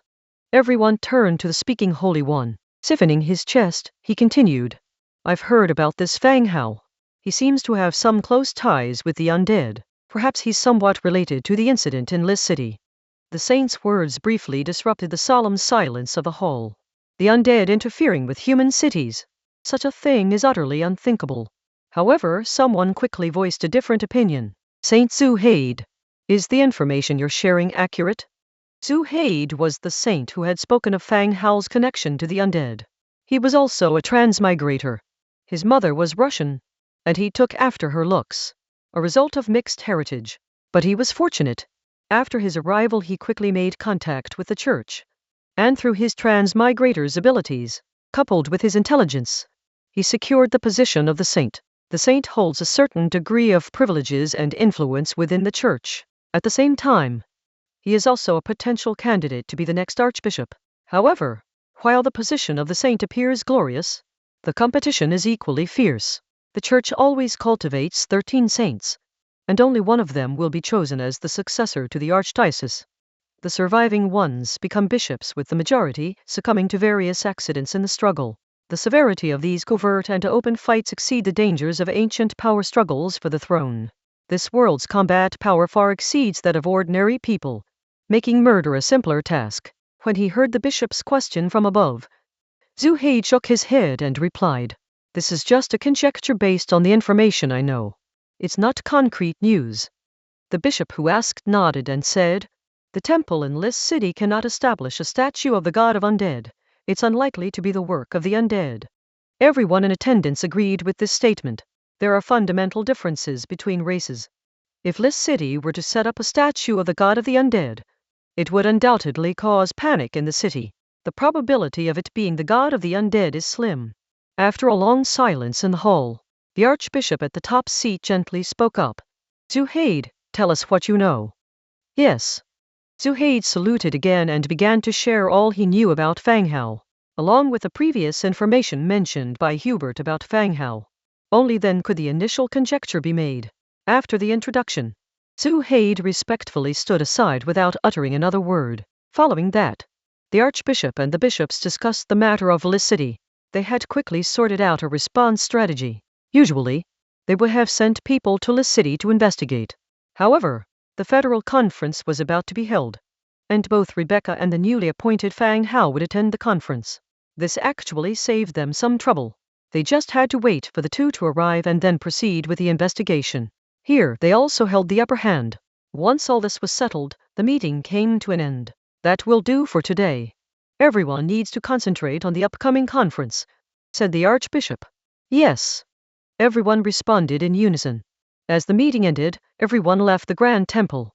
Lis City, Fang Hao, Eric, Little Yu, and the others stepped out from the S&O Trading Company. The purchase of the Swords of Absolution went smoothly. Finally, for a price of 5,000 gold, this collectible was acquired. The recent operations of S&O Trading Company have started to decline. Many industries within the city were disrupted due to recent political changes. Add to that the ominous rumors about the Swords of Absolution. After a few words, the company readily sold it to Fang Hao. In fact, they seemed rather eager to sell it off. Upon acquiring this weapon, Little Yu's tier level improved once more. From tier 4, she jumped directly to tier 6.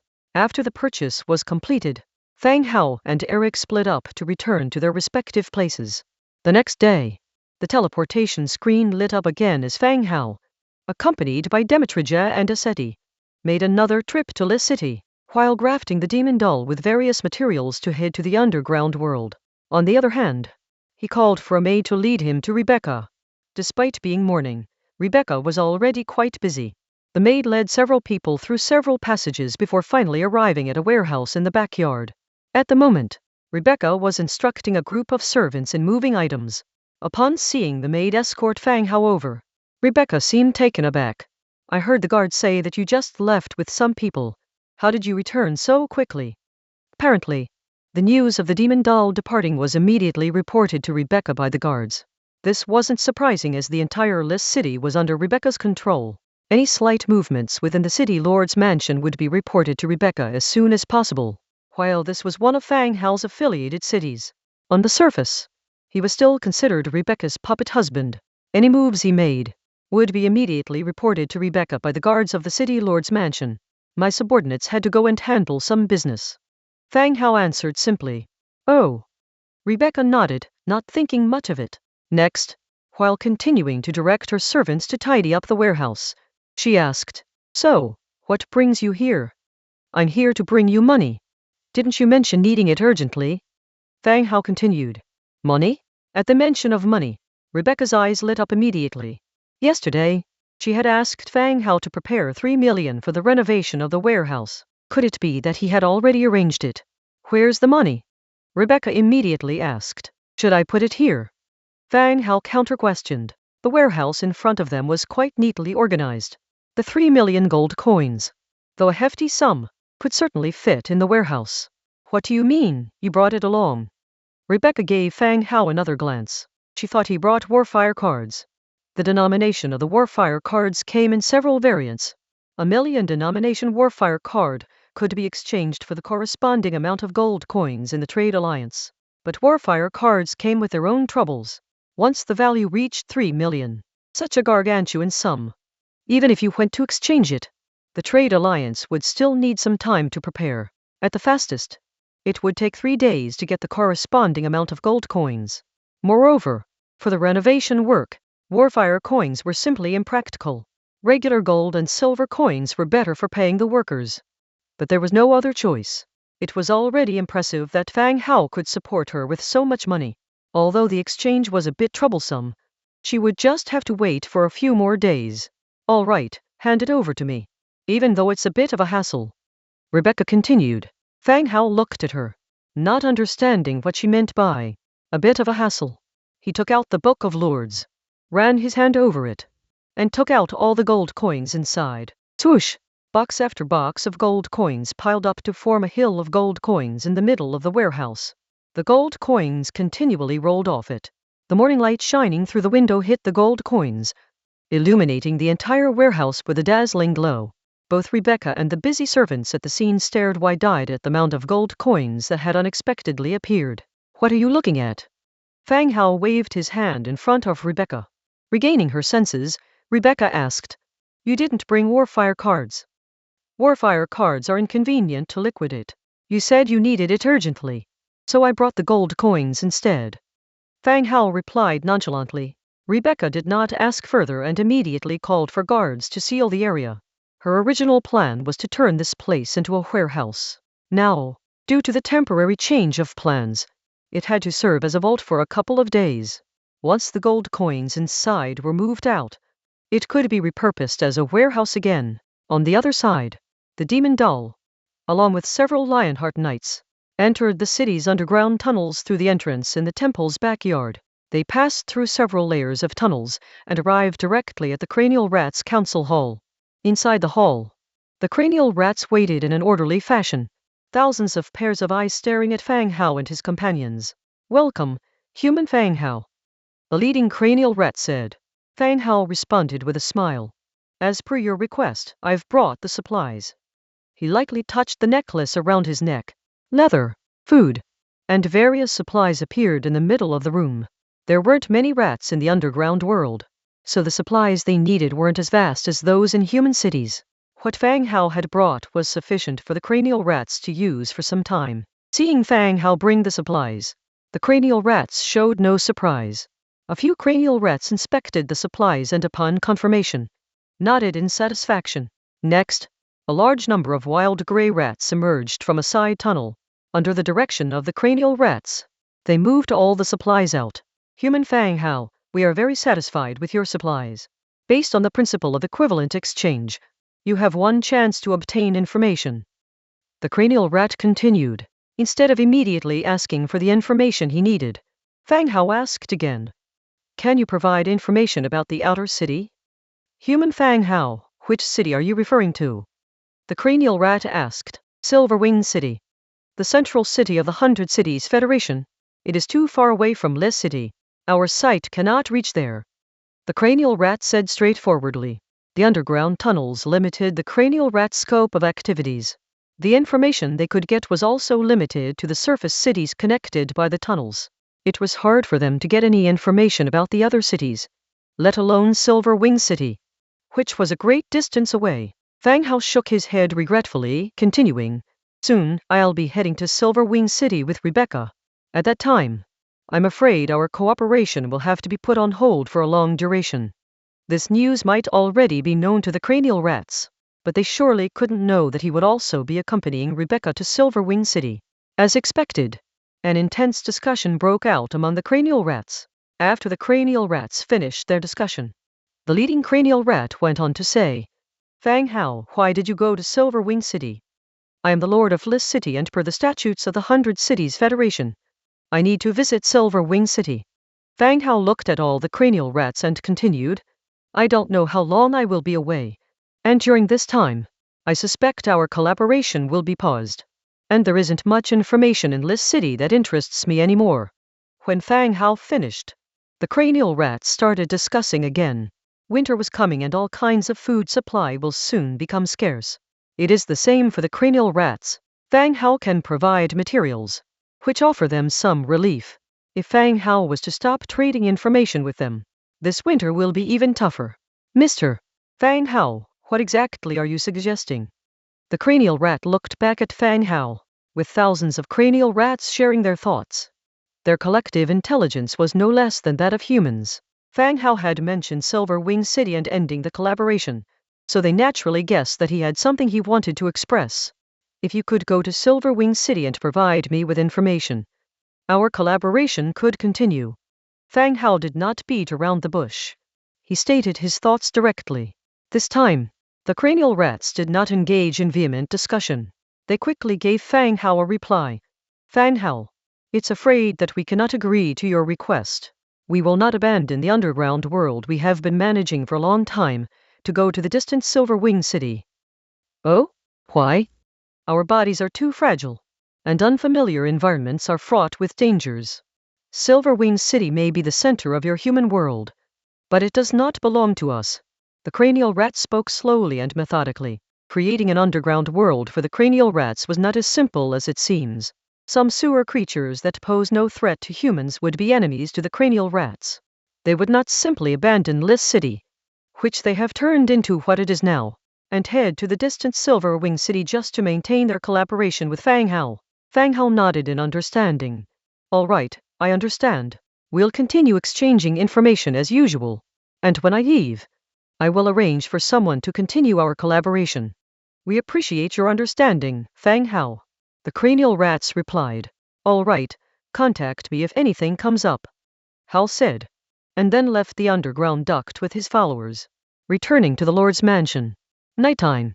Fang Hao returned to the main city. While running a hot spring, he listened to Ira report on the recent training results of the maids. He wasn't sure if Blackstone martial arts field had improved by 20%, but Ira, after half a year of training, certainly broke through to the 5th rank today. Her body became more rounded and softer, without strong muscle blocks like the Earth Spirit Girl. He had intended to have an in-depth communication with Ira while Angia and Lori were out playing.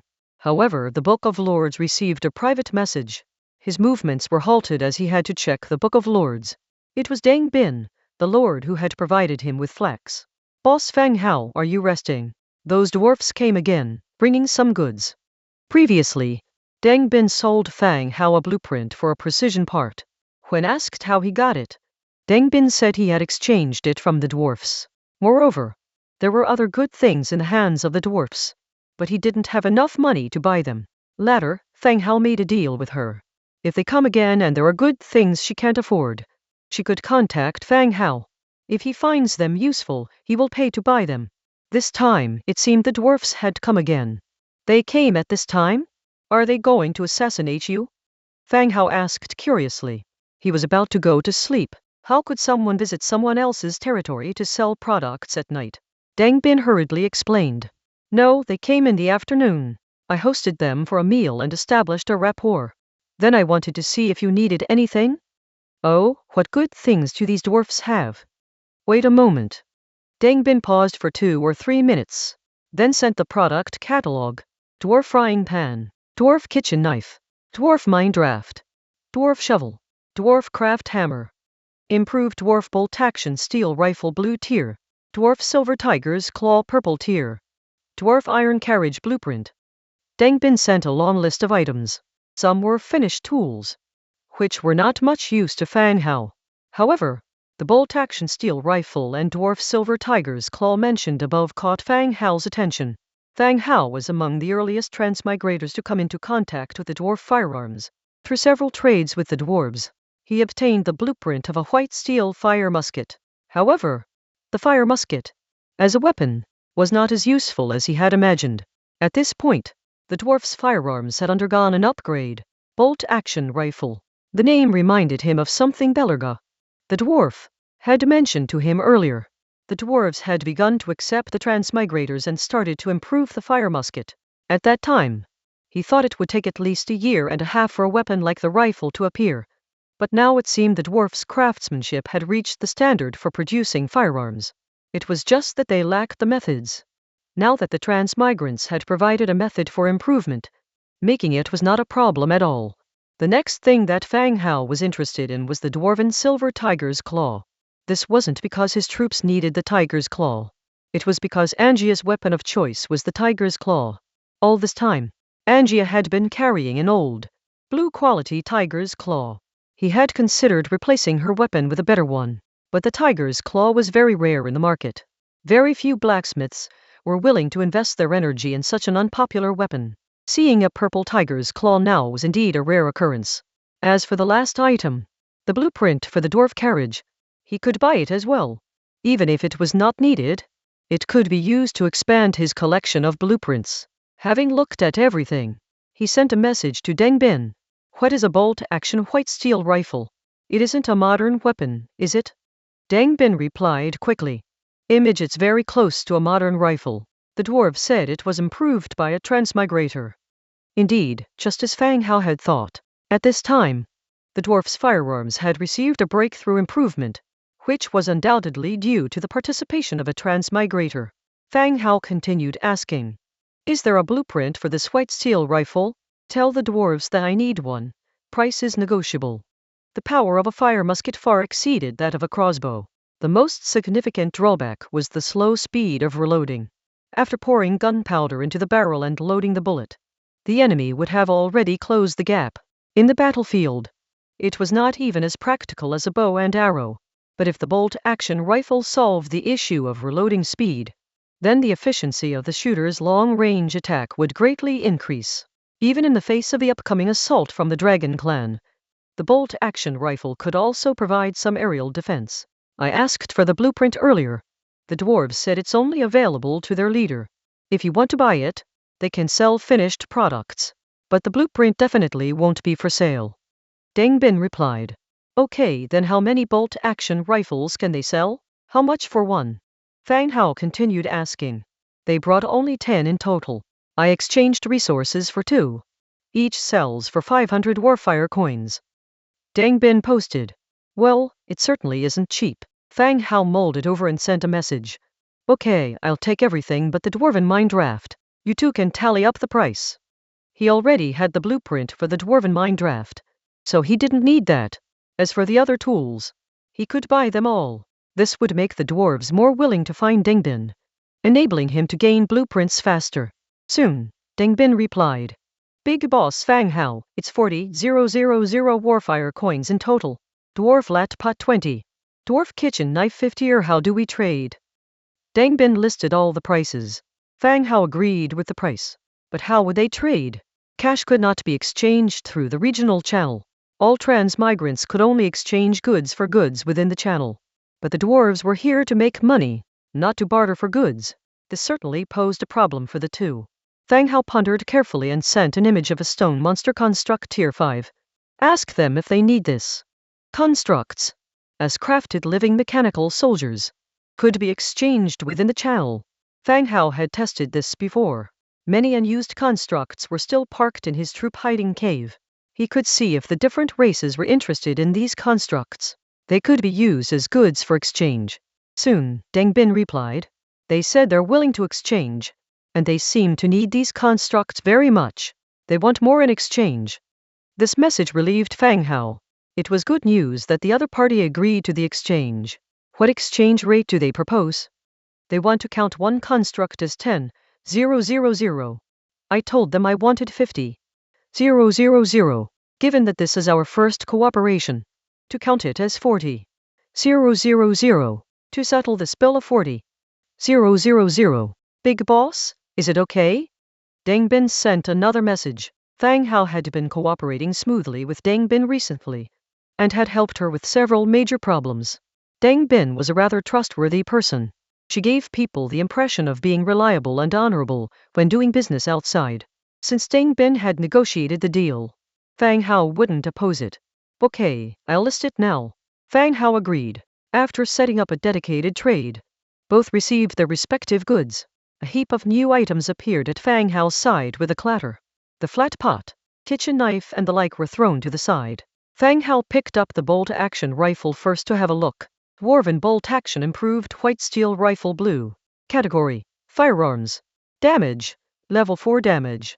Description: a long-range firearm developed by dwarves, with a modified reloading mechanism to compensate for the slow bullet loading speed of dwarf gun teams.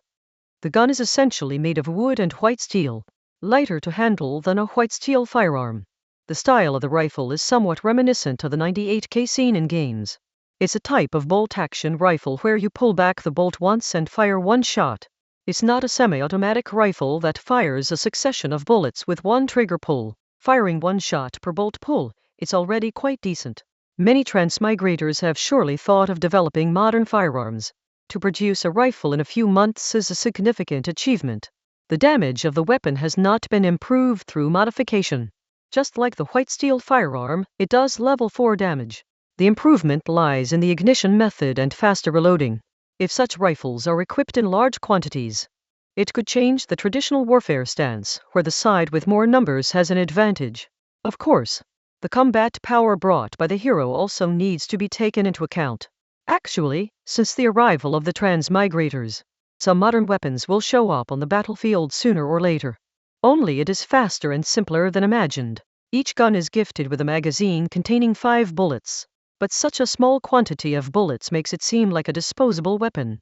After firing 5 bullets, it's useless. Fang Hao immediately contacts Deng Bin. Deng Bin, tell the dwarves I want to buy bullets. Soon, Deng Bin's response comes through. I've talked to the dwarves about it. They'll start preparing for the next batch of rifles and bullets when they go back today. And they'll make a trip with you to trade construction kits in a couple of days. From Deng Bin's reply, it's clear the dwarves value the construction kit Fang Hao has for trade. This could be a bargaining chip in negotiating terms with them. After thinking, he says, tell them I want the blueprint for the bullets, or I won't continue to buy this type of rifle. The bullets are very important to guns. If there aren't enough bullets, the rifle can only be used as a stick. Soon, Deng Bin replied again. I talked to them about it. This dwarf said he can't make the decision. He needs to go back and discuss. He'll try to come again the day after tomorrow. That will do. They ended the chat. Fang Hao puts the white steel rifle aside. He picks up the second weapon for inspection. Dwarf silver tiger finger purple. Category: Tiger's claw. Damage: Level 4 damage. Ability: Stamina plus 45%, skill speed plus 10%. Description: the tiger's claw crafted by a master dwarf. It's always been a slow seller due to its less use and has been ceased production. A purple weapon, with decent attributes indeed. Beyond its level 4 damage, it has 2 added abilities. Stamina plus 45%. And 10% skill speed is very suitable for Angia. It is, indeed, a nice piece of equipment. When Angia returns, I'll give it to her. The last item is the blueprint for the dwarf wagon. Dwarf iron horse carriage, hardwood 400. Thick robust leather 200, iron 200. Cast iron 150, dwarf iron 50, metal parts 120. Fang Hao owns 2 wagon blueprints. A cart, and a convoy wagon. These 2 wagons are primarily made of wood. The blueprint for this dwarf iron horse carriage uses more iron materials. It should be an advanced type of carriage. Going to Silver Wing City with Rebecca in a few days. A better carriage can speed up the journey. After inspecting all of the items, The maid outside the door removes all of the items. In conclusion, this trade was completed by Deng Bin on his own. In this region, dwarves are not considered a major race. They don't have a large population and reside in the Eight Peaks mountain region. Plus, the dwarves are hot-tempered and focus on their interests. Hence, rarely engage with other races. This results in the dwarves having a limited influence in this area. Moreover, a recent internal strife within the Eight Peaks mountain dwarf community significantly reduced their power. This time, the dwarves, through the Transmigrator, have produced a bolt-action rifle. One could say their strength has significantly increased. Once a large number of bolt-action rifles are equipped and ordinary residents wielding the rifles have level 4 combat power, they can fully contend with the major clan's army. By that time, the situation in the entire region will change. Fang Hao wants to use this opportunity to understand more about this type of bolt-action rifle to avoid being at a disadvantage in subsequent battles due to weapon disparities. As he was thinking, a rush of footsteps sounded outside the door. Then bang! A loud noise. The back door was kicked open, and Angia and Lori, front and back, burst in from outside. Bath time. Both shouted at once, leaping high into the air. Splash, splash. Both plunged straight into the hot spring, causing a wave of water to shoot out. Only when they surfaced from under the water did they notice Fang Hao and Ira, who had been splashed by the water at the edge of the pool. Oh my! You're here too! Angia exclaimed as if she just noticed them. Lori spotted Fang Hao and instantly lost her playfulness. Sitting quietly on the side, Fang Hao wiped the water off his face and said, "Aren't you too afraid that the pool might be empty? You didn't even check before diving." "We come every day, how could it be empty?" Angia chuckled.